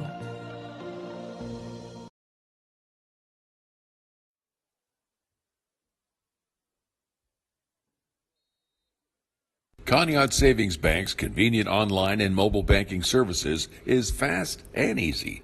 using your PC, tablet, or smartphone at ConneautSavings.com gives you access to transfers, bill pay, online statements, and information on many banking services. Stop in and talk with CSB about complete online and mobile banking at ConneautSavings.com. CSB, Conneaut Savings Bank, in Conneaut and Austinburg. Come grow with us. Member FDIC.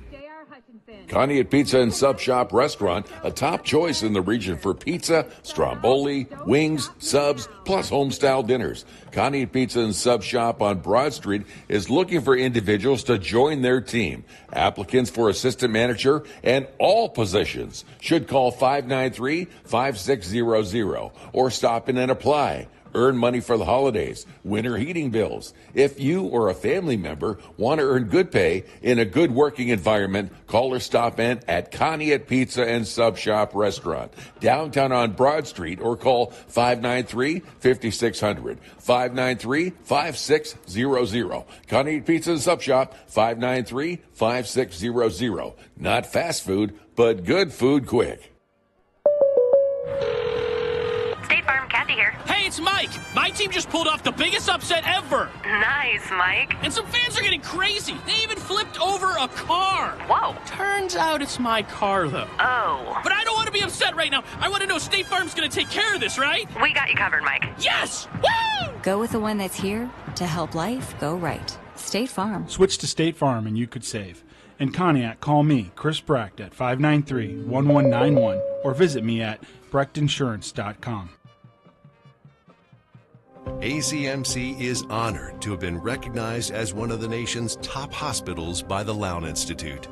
ACMC earned an A rating in 7 categories, including social responsibility, community benefit, clinical outcomes, patient safety, avoiding overuse, and value of care.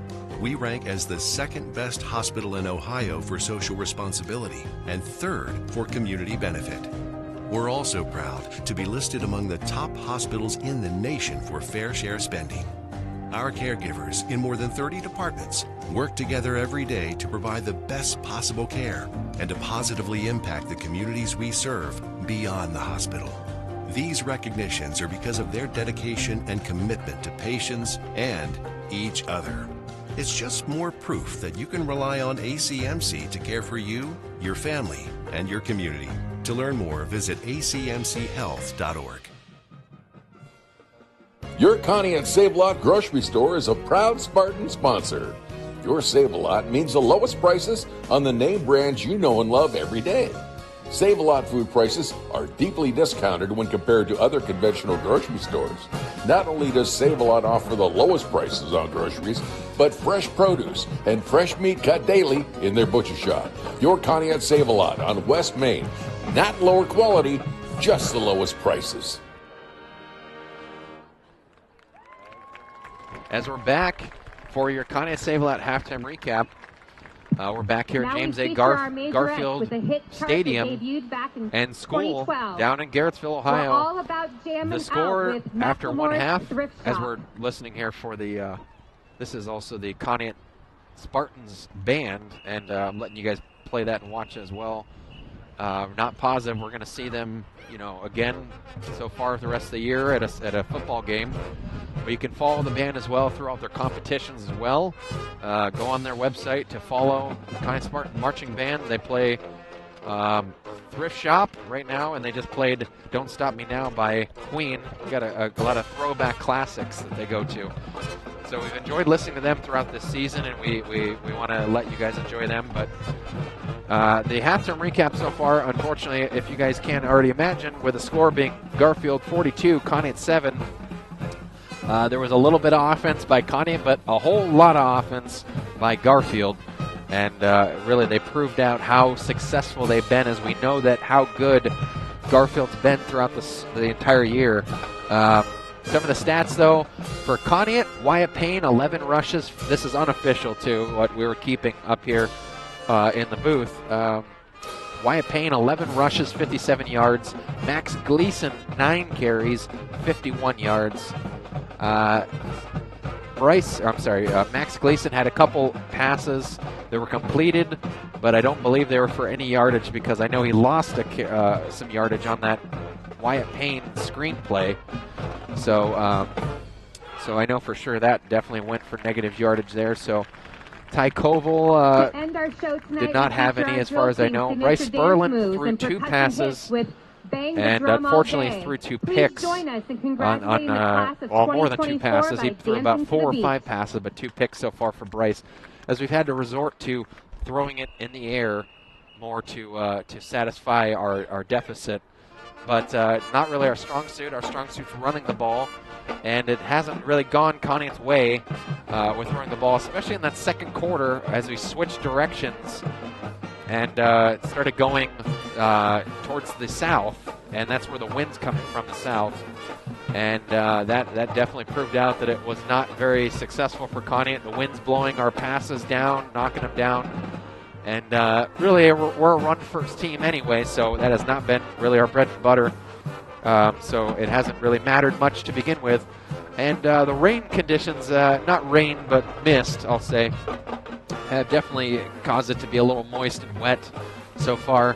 So not helping either team with passing, but a couple dump-offs by Garfield has really amplified it a little bit.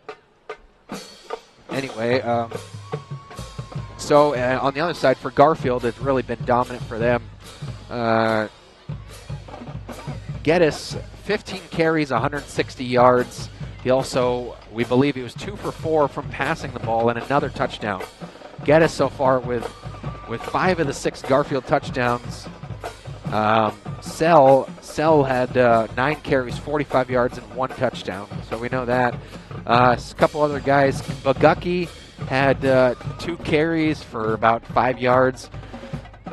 And Deacon Somer had about 4 carries, maybe for about 10 to 12 yards. So really it's been all Eric Geddes, surprisingly. We thought Keegan Sell was really going to be the guy that we had to knock out and to try to quiet down for this Garfield offense. But it actually was really Eric Geddes, who last year also had a very good game against Conneaut, in Conneaut. So tonight he's really been all of the offensive force. Keegan Sell, if you let him to it and he had more than 9 carries, he would definitely be good enough to carry this Garfield offense. But Eric Geddes has been too much, really, and he's been getting those direct snaps. It's been a very difficult offense for Conneaut to really track the ball and tackle, and really hard for them to bring down. Conneaut has struggled all season, unfortunately, with tackling, and they showed it tonight definitely with slipping tackles here and there. That was before the conditions were really wet. But they've missed several tackles tonight, and it has not worked out their way on that. They need to be better in the second half at bringing them down low. Spectators and fans. And they need to be able to answer back with a little bit more offense. So going back to it, very first drive of the night, Conneaut answered right out of the gate. We were all shocked. I think that right out of the gate they answered with a touchdown, and it didn't even look all that difficult. So they really dominated and showed that they could move the ball that very first drive. Very good blocking up front too by with the absence of Gavin Nesbitt, we still showed very good blocking ability, especially on that left side, following Jaden Anderson and Scotty Edwards. Ryan Turner also played a very good first half. Dylan Phillip blocking as well too downfield, especially going onto that right side, which we leaned on later in the game. So it was definitely a very good start to the game. As I said to Joel Taylor here, that we needed to answer back we needed to answer at the beginning of the game with a touchdown right out of the gate. As you see the Conneaut Spartans band leaving and the Garfield band coming in. Martha Stewart would be proud of. Here's Miley Cyrus. So you can see that, and we're excited to see the Garfield band now as Conneaut band played an admirable performance out there. And but we knew that we had to answer that first drive with a touchdown. We got the ball. We were going south to north. We had everything going for us, going in the right direction with the wind. We moved the ball very well with Wyatt and Max. Max definitely has started out pretty hot, but then after that cooled off a little bit And unfortunately, in the second quarter, he slipped on a QB carry going the other direction, right to left, and ended up hurting his knee. We know it wasn't terrible. It wasn't a bad injury because he was out on the field playing wide out and still able to run with it. But it looks like he's not been able to be as effective at all, and has not been in a quarterback once since that play. So pretty much has been a non-factor through the definitely the second half of the second quarter. And we'll see with the break if he comes back in at quarterback or not. Bryce Berlin's been answering and ringing the bell for Conneaut as the play caller and quarterback. But it's been really unfortunate not to have Max in there so far. Already in a game that was already starting to get out of hand. Then you have problems with Max as well too. And we were just talking about it. That with Max out, it's definitely been tough to really regain traction for Conneaut on offense. But we're going to have to come back in the second half and answer back.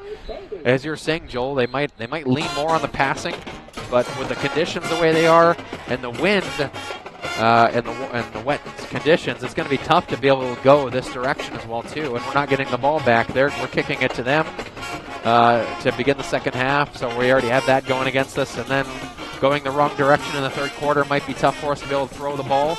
But maybe if it dries up here and we flip around the other direction, we seem like we preferred it better going south to north than north to south. But it's going to be tough for Conneaut to move the ball right now with the intensity that Garfield has right now. So, well, I think it's important, being a former coach and being on the short end of games like this.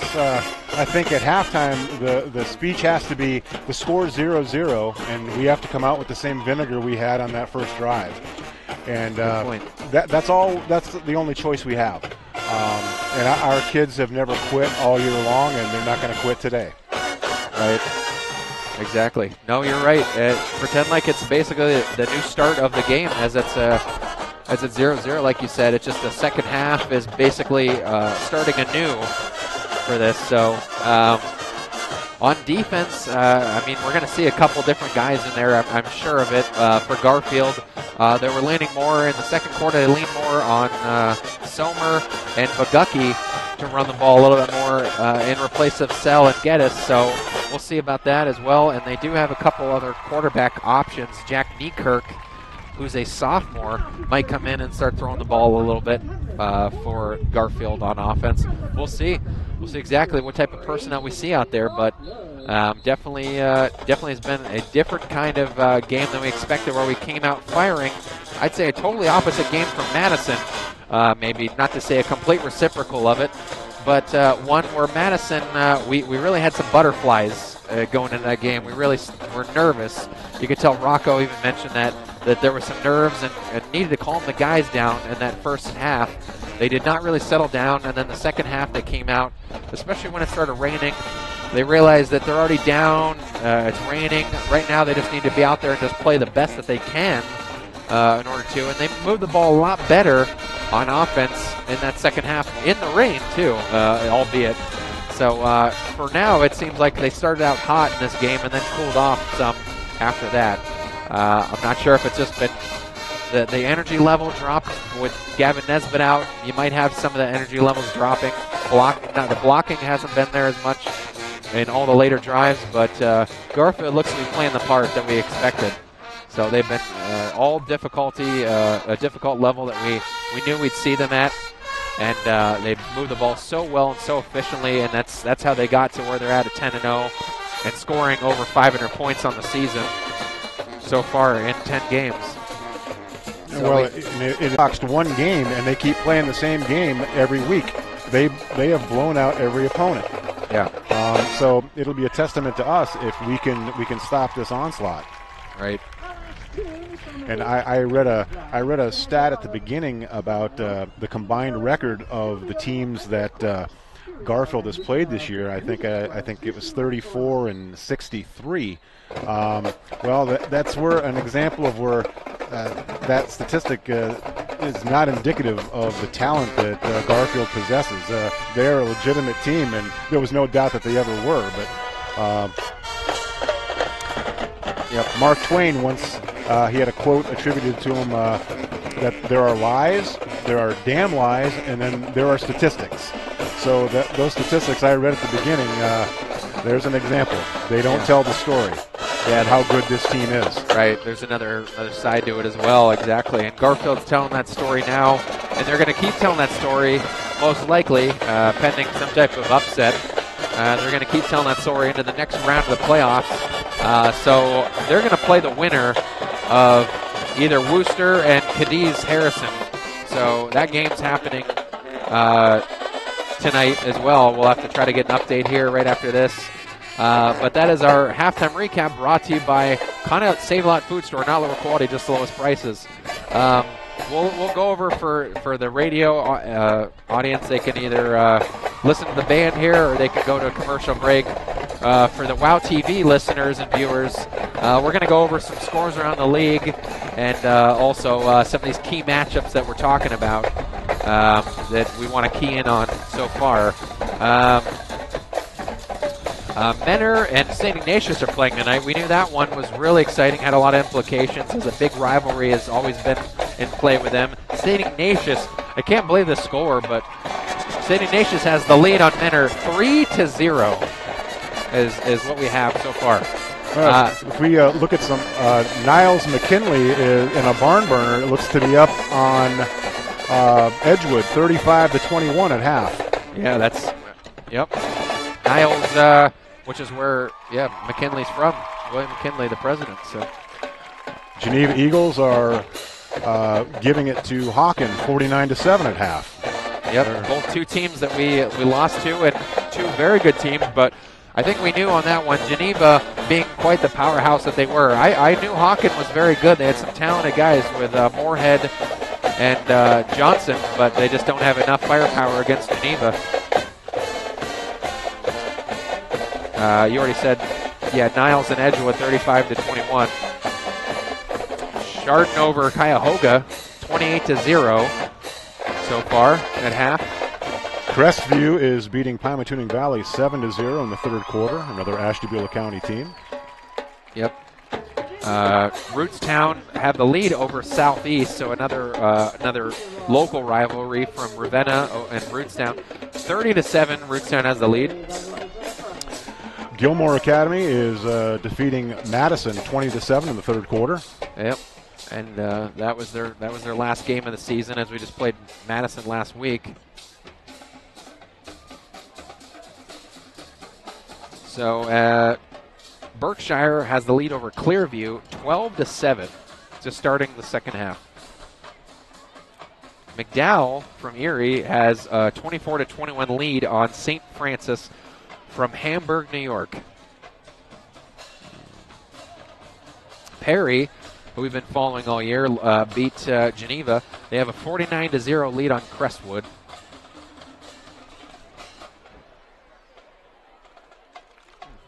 Got a cancellation. Hickory and Meadville canceled. Seems like it's been canceled tonight due to weather. So stay tuned on that, on the rescheduling of that game. One of our old playoff foes, Cardinal Mooney, is defeating Akron Buchtel 9-6 at half.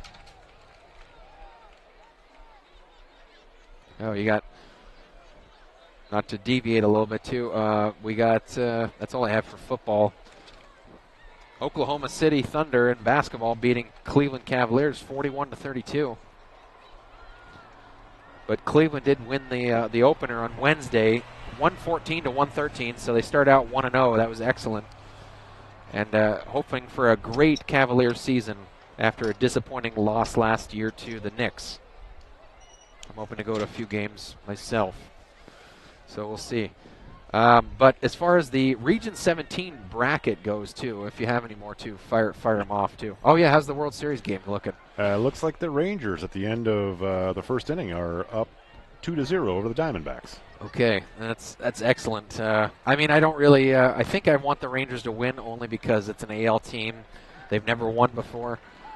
But I think, honestly, the Rangers should have the edge in that one. I'm really surprised the Diamondbacks beat the Phillies, but I think the Phillies would have been a more interesting series. But you get what you get, and you can't fault them at all for how that went, and they have great pitching staff. It's nice to see two new teams playing. Right. And the Diamondbacks, the last team in the National League that were percentage-wise able to make it, are in the World Series. So, yeah, you don't play games on paper. You play them on the field, and that's a prime example. Yep. So now you can see, too, as you're looking at the screen as well, now that the rain's picking up, it's not a heavy rain, but it's coming down steady enough. It's just like a light rain. But as we go over the bracket as well, too, you got tonight as well, Perry, as we mentioned, Crestwood, they're leading that game.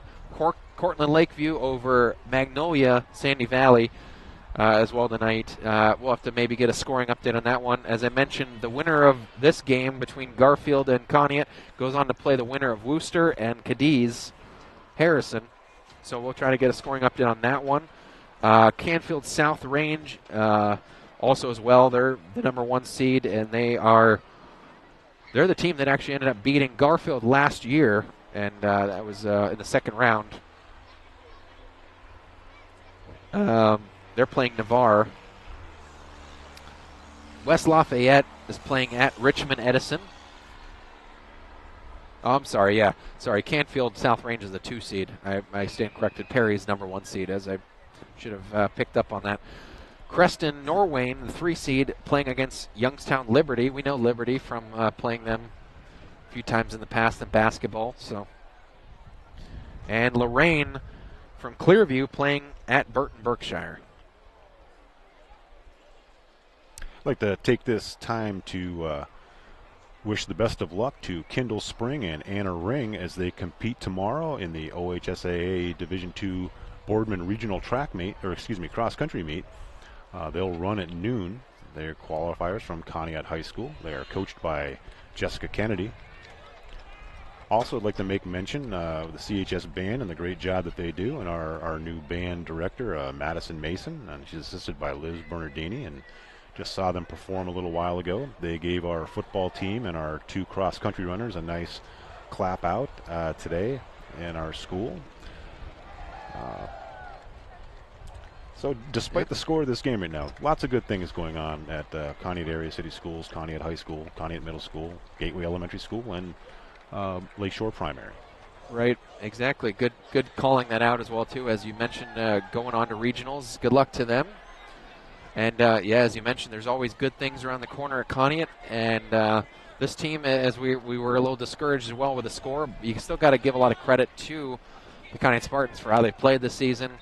They had 2 great runners, and we mentioned at the beginning of the game, they had both Wyatt Payne and Max Gleason eclipsing 1,200 yards. They eclipsed it last week at Madison. Each, you rarely ever get 2 guys that eclipse that same mark in one season in 10 games, so that's impressive enough. That is very impressive. And, if I didn't know it before, I do know it now, that water, ink, and paper don't mix. Even though it's just a slight drizzle, my notes and my paperwork here is becoming a mess. Right. Unfortunately, it turns into a kind of a soup. Yeah.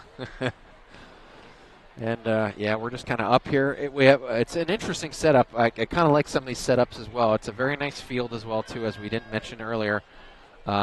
Weather was very nice, warm, a little bit of a breeze, but now it's turned a little colder into the 50s and some rain drizzle coming as we're getting set for kickoff. We do like the setup up top, but unfortunately we don't have a roof up here. So we're kind of exposed to the elements on top of the press box. Hey, Bryce Sperlin set to kick off to start the second half. And here's the kick. And he gives it a little punch. It rolls out of bounds. It's going to be marked at about the about the 18-yard line. Flag is thrown. G-men will start from the 35-yard line.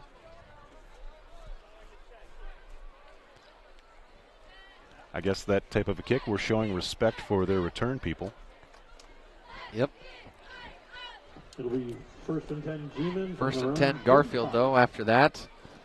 And smart play, heads-up play, because they've had some good success on returns. And beginning at the 35. It looks like the starters for the G-men are still in the game. We have Geddes at quarterback and Sell in the backfield out of the shotgun.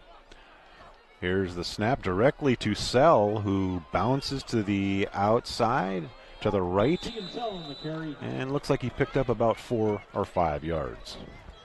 Yeah, Jaden Anderson came in, got great penetration, started to wrap up Keegan Sell, but Keegan just so strong, just keeps moving the legs, and Jaden Anderson could not hang on to him, so he slipped off of him. 2nd down and 5 yards to go. The ball spotted in the middle of the field at the 40-yard line of the G-men. There's the snap. Geddes hands it off to number 34, Sell, who picks up about 18 yards. Yeah, Thad Huya with a good tackle against a much bigger guy in Sell, but still not enough, and he still pulled him enough to get that first down and then some. So ball's up at the 43 now. We're at 10:50 of the third quarter, 42-7 in favor of the G-men. Here's the snap. It's to Geddes, who, no, excuse me, it's not Geddes. Number 21.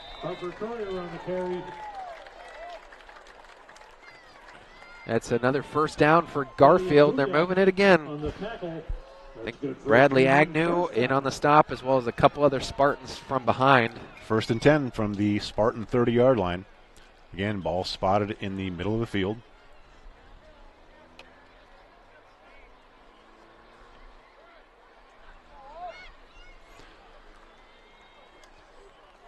Oh. Dang, that was a good hit by Thad against Deacon Somer. And he picked up about 2 yards.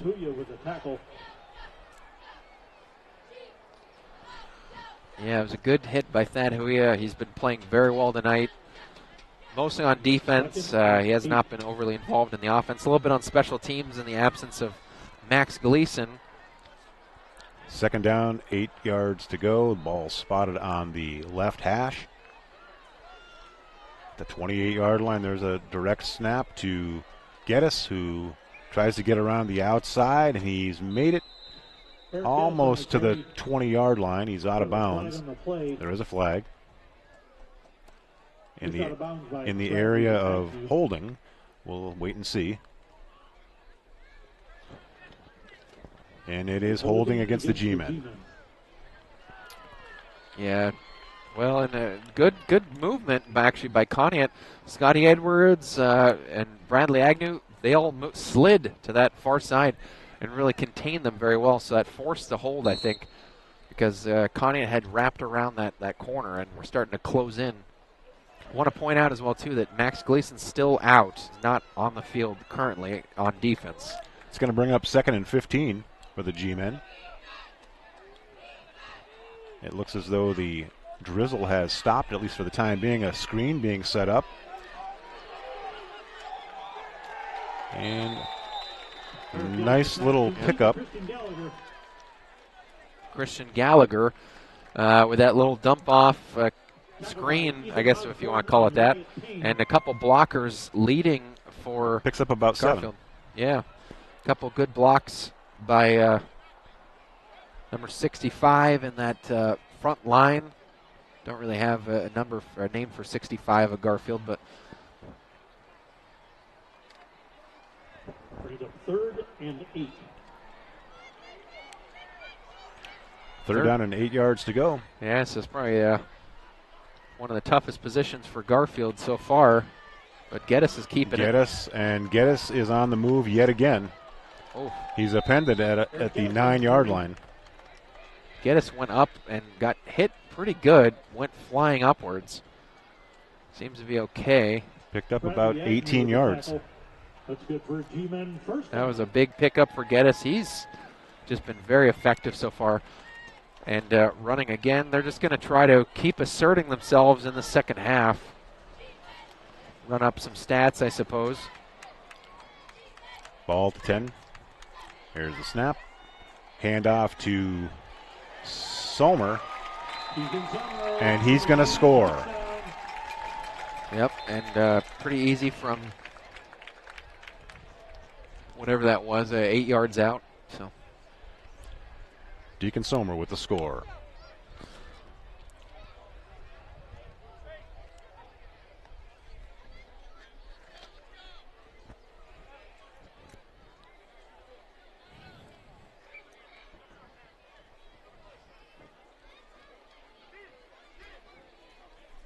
And with the conditions, I mean, the wind started to die down now, for sure, now that we're getting into the later hours. Wind has definitely died, but the... Okay. We have an unsportsmanlike conduct against the Spartans. Is that what that was? Unsportsmanlike against Conneaut. Okay. That's not what I would normally call that. Yes, this, yeah. On for the point after attempt. Yeah, I thought this was signaling like some type of a strike. Was an unsportsmanlike or personal foul. Personal foul. Yeah. Bitten's on for the extra point. Here's the snap. Kick is down, and he is perfect today. Yeah, he's a good kicker, and they haven't needed to lean on him for field goals, but as you said, Garfield really has almost little to no kicking experience. They only punted 9 times all season long, according to that. So we mentioned sitting in this Mahoning Valley Conference here with some of these teams that we know are in record are not as strong as they'd like to be, but Liberty, Crestview, LeBray. We remember playing LeBray in the past, champion as well. They only went 1-9 on the season. LeBray went 5-5 as well. Garfield easily took the whole league. Memorial as well rounded it out, 0-7 in the region and 1-9 in the overall standings. So it's been as you mentioned, definitely it's not as weak of a conference as it looks like. Definitely from the record. But Garfield has proven themselves out through these 10 games and now 11 games with us. As we mentioned as well, too, as they're moving it up with a personal foul tacked on, or the unsportsmanlike conduct, move it up. Well, this would be a good time if you wanted an onside. Be a good time to do it. Right. We are at 5 minutes and 43 seconds left in the third quarter. The G-men are up 49-7 over the Spartans. Thaddeus Huya, back deep to the Spartans.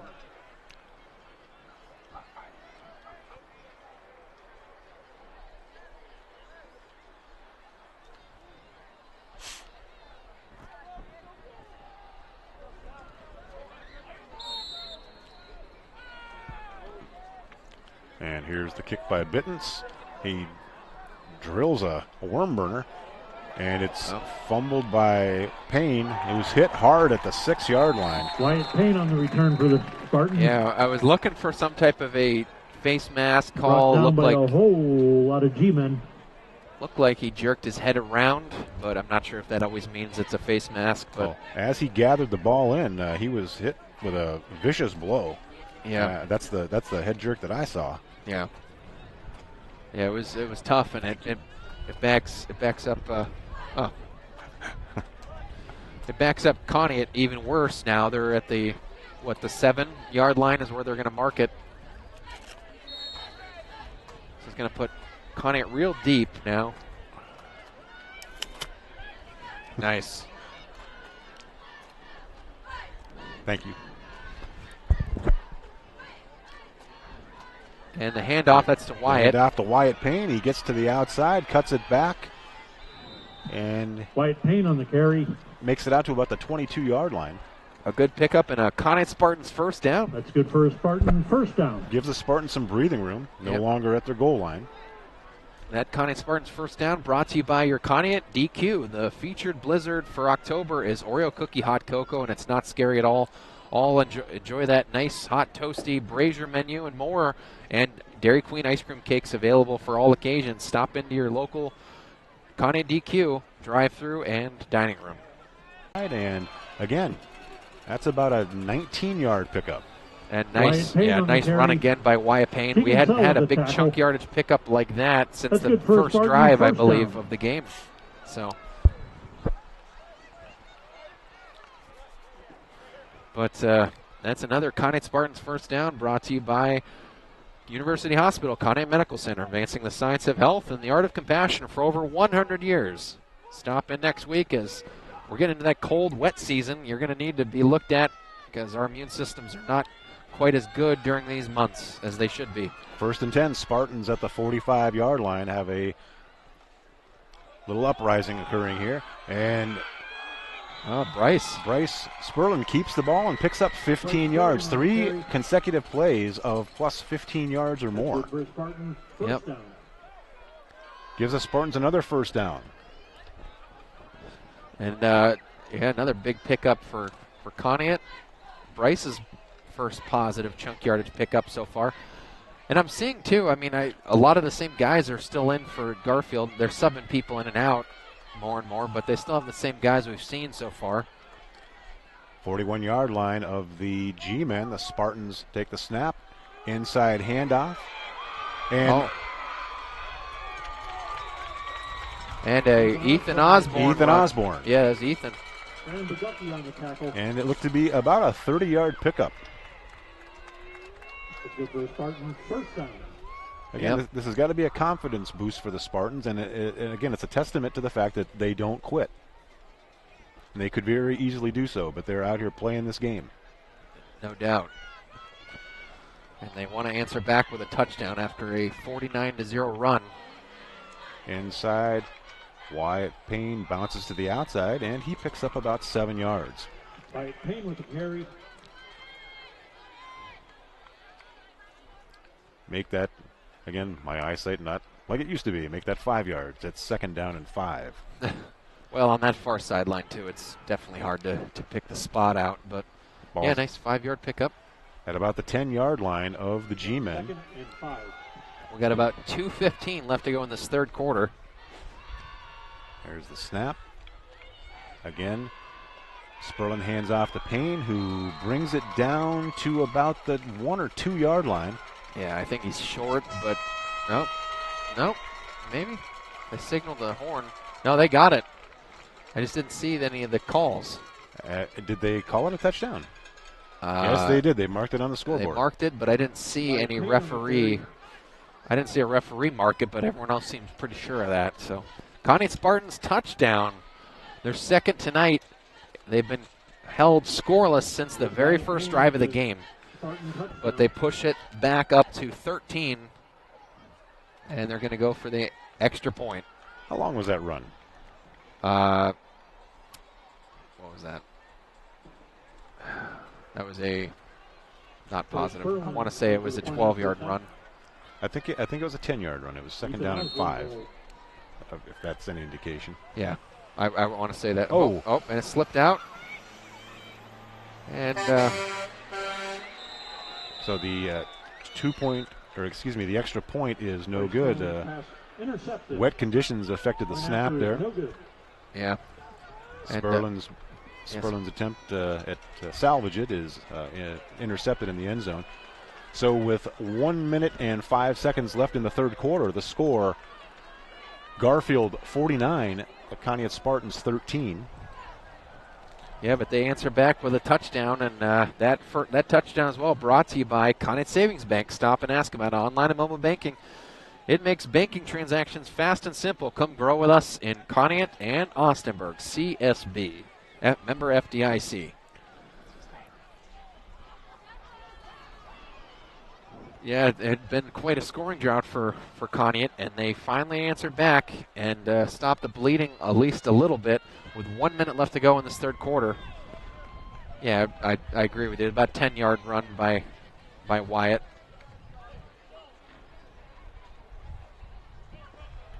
They moved so quick with that drive, though, we kind of lost track of where they were at.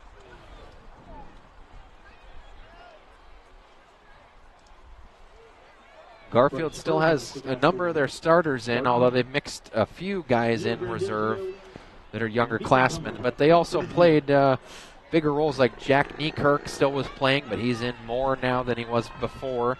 So their depth is starting to just come in a little bit with some second stringers, but not a complete package yet. Sperlin set, and here's the kick, and he tries an onside, and it's picked up by some good hands people. Number 21 for the G-men. Calls it in for the G-men.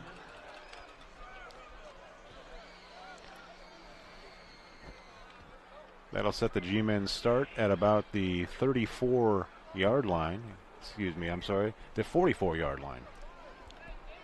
1st and 10. It'll be G-men ball, 1st and 10. From Just, around 44. just under 1 minute late in the 3rd quarter.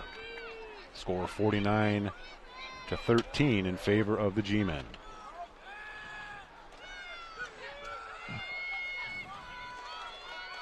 Here's the snap. Looks like we have some new G-men in the backfield. Devin Bates on the carry. Dylan Bates with a 3-yard pickup. Bryce Sperling with the tackle. Devin Bates, yeah. Looks like they gave him 2. He's a freshman, and it's now 2nd down and 8 yards to go. Ball spotted in the middle of the field. Freshman, but he's still 6'0", 155, so he's not really a small runner. Yeah, he's a solid freshman. Yeah. And it looks like this will be the last play of the 3rd quarter, as the G-men will be content to let the clock run down, and the 3rd quarter is now in the books. And we'll take this brief timeout, but come back for 4th quarter and more. Store is a proud Spartan sponsor. Your Save-A-Lot means the lowest prices on the name brands you know and love every day. If Joe Garrix was food up here, prices are he'd be deeply holding discounted when compared to other conventional grocery stores. Not only does Save-A-Lot offer the lowest prices on groceries, but fresh produce and fresh meat cut daily in their butcher shop. Your Conneaut Save-A-Lot on West Main. Not lower quality, just the lowest prices. Conneaut Dairy Queen is a proud Spartan sponsor. Hey, the October feature blizzard is the Oreo Cookie Hot Cocoa Blizzard. Stop and enjoy a $7 meal deal or try one of 5 of their amazing signature Stackhouse burgers. Click on Conneaut Dairy Queen's website to download an order app, which allows you to get curbside pickup of any ice cream cake. Conneaut Dairy Queen, for cool treats and great eats. We'll see you at the Conneaut DQ. And the run by Garfield, number 24, Colin McGranahan, another freshman as well, 5'6", 120, so he's quite a bit smaller, but he got a 1st down on that run. Picked up 10 yards. Yeah. At the Spartan 45-yard line, 1st and 10. So they got the same guys in on the line. Ivan Trent and those guys are still playing on the line, but they've subbing in a lot of these running backs as well, trying to learn this new offense as well, the single wing. Snap to number 33, and he is... Devin Bates on the carry. Devin Bates again. Bates on the carry, picked up about 3 yards. Brings up 2nd down and a long 2. Almost 3.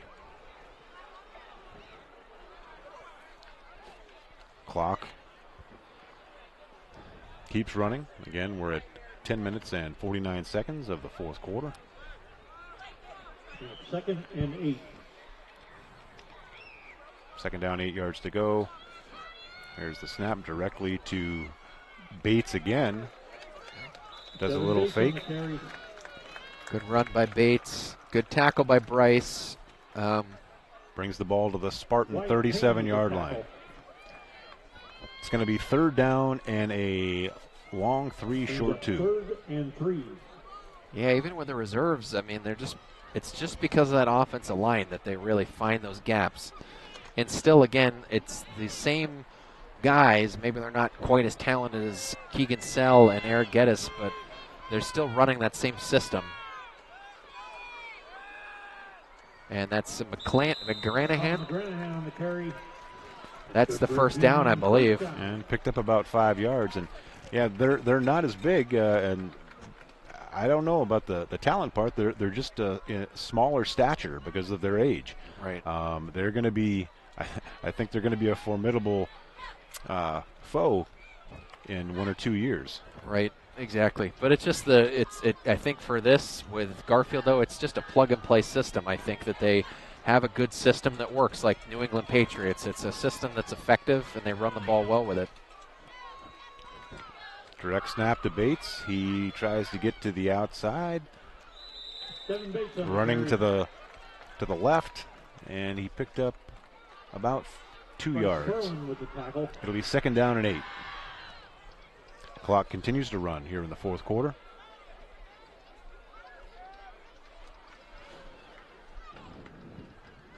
Yep, under 9 minutes left to go in this game.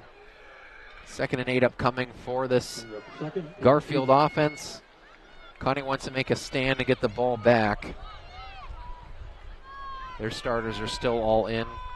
Direct snap, number 34, and he's taken down after a short pickup, maybe 2. Yeah, as McGranahan stopped by Scotty Edwards. Scotty Edwards with the tackle. I believe we are in the continuous clock mode. Brings up 3rd and 6. Down by 36 points.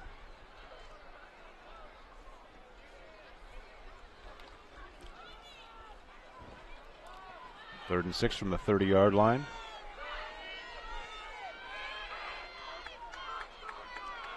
Direct snap to Bates. He goes right up the middle, and he spins his way. It looks like he might be close to the 1st down. Yep, he's close. I think he's 1 or 2 short, though. But a really good push, though, by that G-men line. Led by Ivan Trent. Ivan Trent and these guys up front have really gotten a good push against Conneaut, and with some of the size that they have, I'm not surprised at all, but it's just been very impressive how many good gaps they've opened. 4th down, just under 2 yards to go at the Spartan 25. Inside handoff, and he's got the 1st down. Stopped by Ryan Turner right up the middle, but it is a 1st down by McGranahan. 1st down at the 20-yard line of the Spartans. The G-men, it's an impressive drive by a younger staffed team.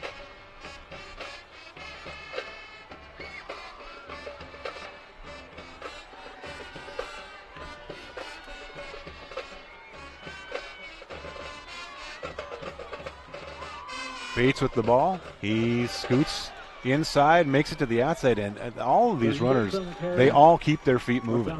Yeah, they're well trained. They're very strong, like you said. Very built down low and know how to churn, keep the workhorses moving.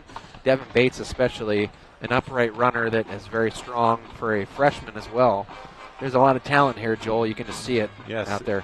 It's going to be 1st and goal at the Spartan 7-yard line.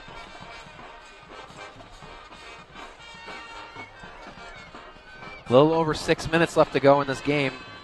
Garfield 49, Conneaut 13. Garfield looking to move the ball again. Ooh. That's Bates. Bates. It's close. Off the right side. He eluded a tackle in the backfield.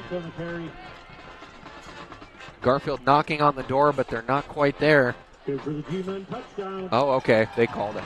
Again, I never saw a signal by the referees, so not harping on it too much, but I think they're doing it on purpose to fool us. Yeah, I think it's they're targeting us. I agree with you. But someone's getting it, so I just was looking and I didn't see it. But it was a Garfield touchdown, adding another one onto their list. That one by Devin Bates. Leo Grandizio to hold.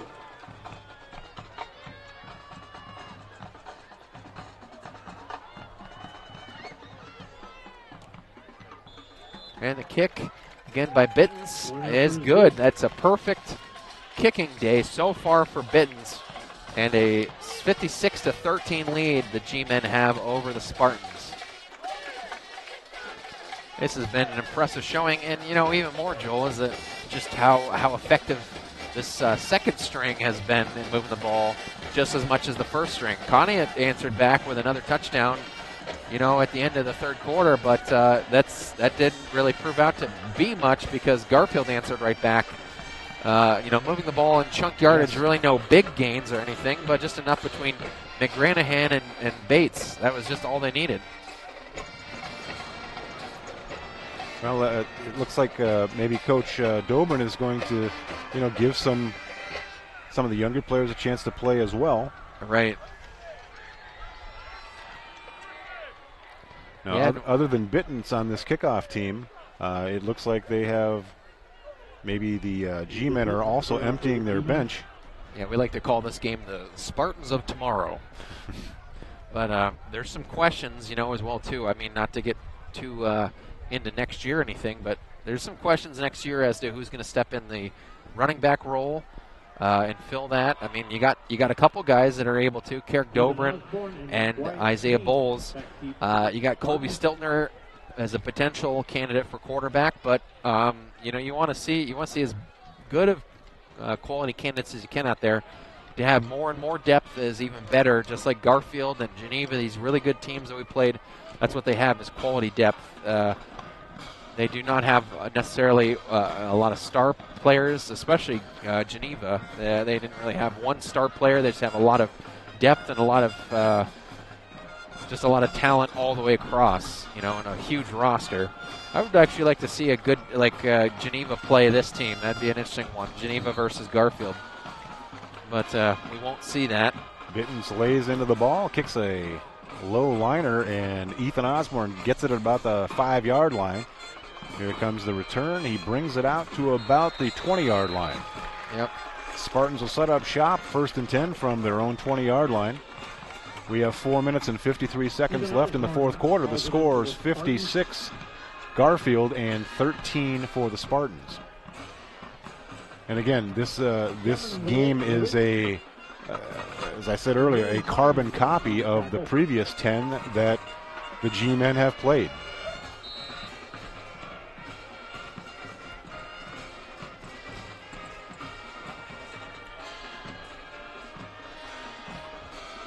And, running clock, so 4:40 left to go in this game. And a quarterback, Colby Stiltner. And looks like Kerrick Dobrin beside him. And Colby's going to throw it on wet conditions, and it's completed. Completed pass, picks up about 5 yards. The clock continues to run again. We are in a rule in Ohio. The clock does not stop.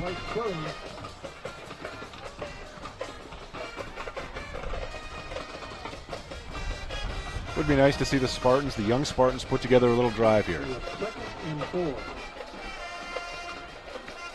That'd be a great thing to take into the offseason.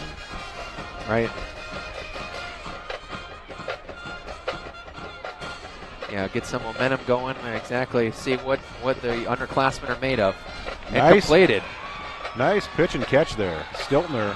Who was the receiver on that play? Bryce Sperlin. Bryce Sperlin. Ran a nice slant pattern across the middle. Picks up about 15 yards. Colby just hit him right in stride. That was good.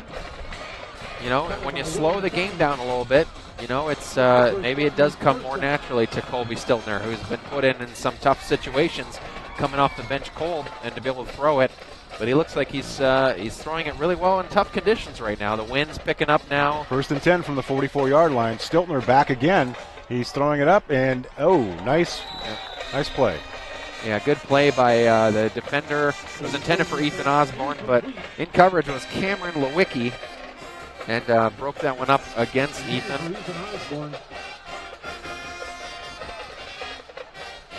Bringing up a 2nd and 10. Ball's at the 44.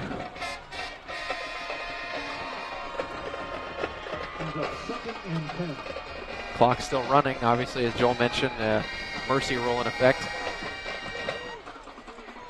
2:30 left to go in this game.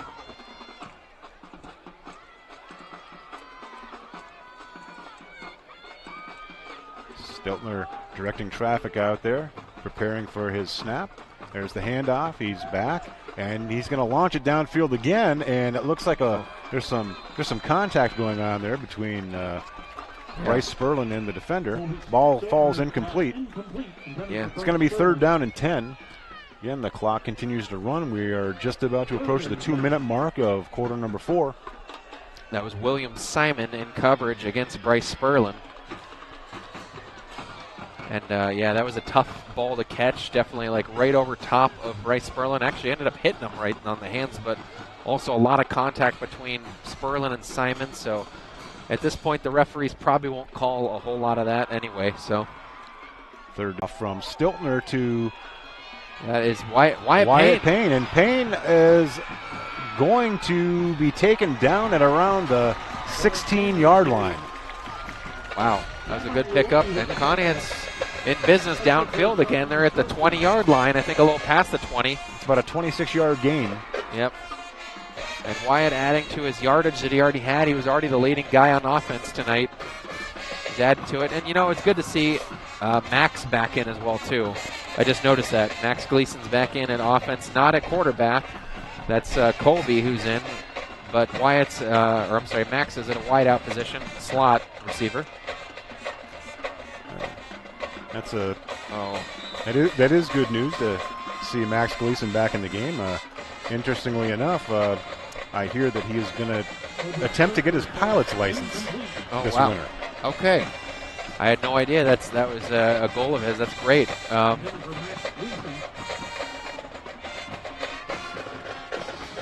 Clock still moving, closing in on 30 seconds left in the game. Right. We have 2nd down and 10.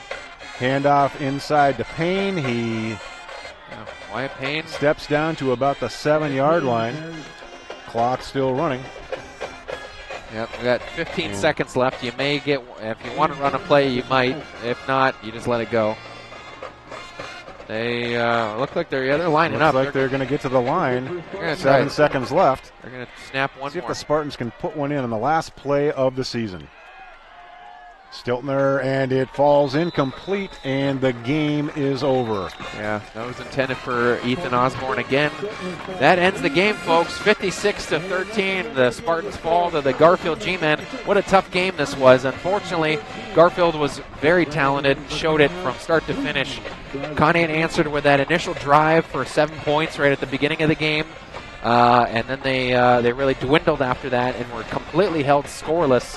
And then Garfield went on a 49-0 run into the 1st, 2nd, and 3rd quarters before Conneaut scored late in the 3rd quarter to make it 13-49. Then Garfield answered back with their JV squad coming in to score another 7 to make it 56-13. That was your final score tonight. Any other stats? I guess I really don't have a whole lot, but your key guys were Keegan Sell and Eric Geddes had 6 of the 7 touchdowns. Geddes had 5 touchdowns himself, 4 on the ground and 1 through the air. I would have to say that if we were handing out an MVP, that Geddes would be the MVP for the G-Men. And there is no shame in losing to this football team. They are a quality team, and I'm interested to see how far they'll go in the playoffs. Sure. Our Spartans had a great season, 2 years in a row making the playoffs. Yep. Our first year in the Chagrin Valley Conference, so there's a lot to be proud of. Yep, no doubt. I'd like to thank the young lady who lent us an umbrella. Thank you. Yeah, that was nice, and it's still misting a little bit, but it's not too bad right now, but we're going to wrap up here real quick. Though, our last game of the year, Dairy Queen offensive player and Dairy Queen defensive players of the game for Conneaut. I have picks. If you have a suggestion, go ahead. I have 2 nominees. But I'll defer to your expertise since I'm a rookie here. I don't. So defensive first, and I didn't give it to him all year, and I definitely was going to. And it's not out of consolation; it's just because he earned it tonight. Thaddeus Huya, defensive / special teams. He played really well, returning kicks for the injured Max Gleason tonight.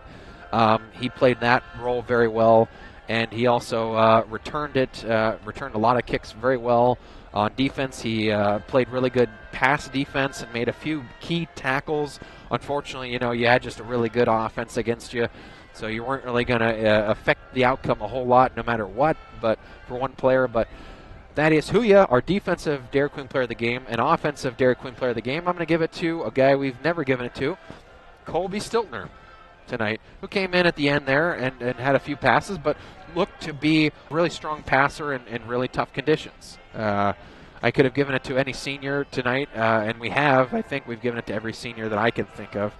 But I think Colby Stiltner played really well and looks like he's a good quarterback for the future as a Conneaut Spartan of tomorrow. So we're going to look to see him next year in all his glory. So those are our Dairy Queen players of the game tonight. Conneaut falls short, and they will be cut out after this. And as I mentioned, Garfield will move on to play the winner of Cadiz and Worcester. Maybe I have a score here real quick. Some scores on the league. Niles over Edgewood, not a final score, but Niles over Edgewood tonight, 45-28. And that'll be an interesting game. So we'll see that. Next week you can follow them all their way through. Conneaut Spartans, a great season. They finished 5-5. They lose the first round at Garfield. They knew we were a good team, though. We enjoyed every minute of it. Joel Taylor, thank you for joining me tonight, and appreciate all your help throughout the season as well, just setting up the entire season for all the sports, but especially our Conneaut Spartans football as well, just following them all year. They had a great program, and appreciate you arranging this, getting back on the CVC, an introduction back into it as well, and a good season it was. It was a very good season. I have to say, I'm proud of the efforts of all of our fall sports teams and our coaches. A great effort from everybody. And again, in this new league, everything's new to us. We're learning things, and I look forward to the years to come and watching these Spartans as they compete in the Chagrin Valley Conference. And I have to say this, and thank you for having me here tonight. I enjoy doing this. I enjoy being at the game, and I don't get to watch a lot of games. This is a different way to watch the game. Yeah, right. But I have to make a confession. Ever since you handed out the Dairy Queen player of the game, I stopped listening to what you were saying, and I'm thinking about, are we going to stop someplace and eat on the way home? I think we got to now. I shouldn't have brought it up. I think we're going to have to stop somewhere. We got a long way home. We got an hour and 10 minutes to get back home or something like that. So we're going to have to figure that out. And it's a beautiful place down here in Garrettsville. We appreciate the Garfield, James A. Garfield staff hosting us. The weather was nice, and then it turned for the worse, unfortunately, at the end. But your Conneaut Spartans, unfortunately, fell short tonight, 56-13. Thank you for joining us, everyone. Ben Jarvie, Bob Shackle, Joel Taylor, Matt Jarvie back in the studio.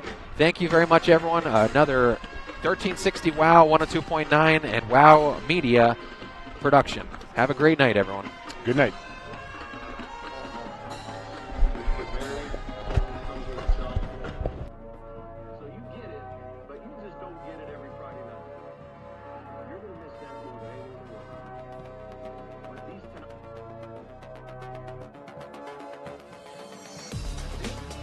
Lake Effect Media and Spartan Nation present Conneaut Spartans football on WOW TV, 1360 AM and WOW 102.9, and always free. Brought to you by your great Spartan sponsors. Conneaut Dairy Queen. Enjoy lunch, dinner, or a cool treat soon at your Conneaut DQ. Chris Breck State Farm Insurance. Here to help life go right. Conneaut Savings Bank. Come grow with us in Conneaut and Austinburg. University Hospital Conneaut Medical Center. Advancing the science of health and the art of compassion. Conneaut Save-A-Lot Food Store. Not lower quality, just the lowest prices every day. And Gerda's Pharmacy, family owned for over 60 years on Main Street, Conneaut.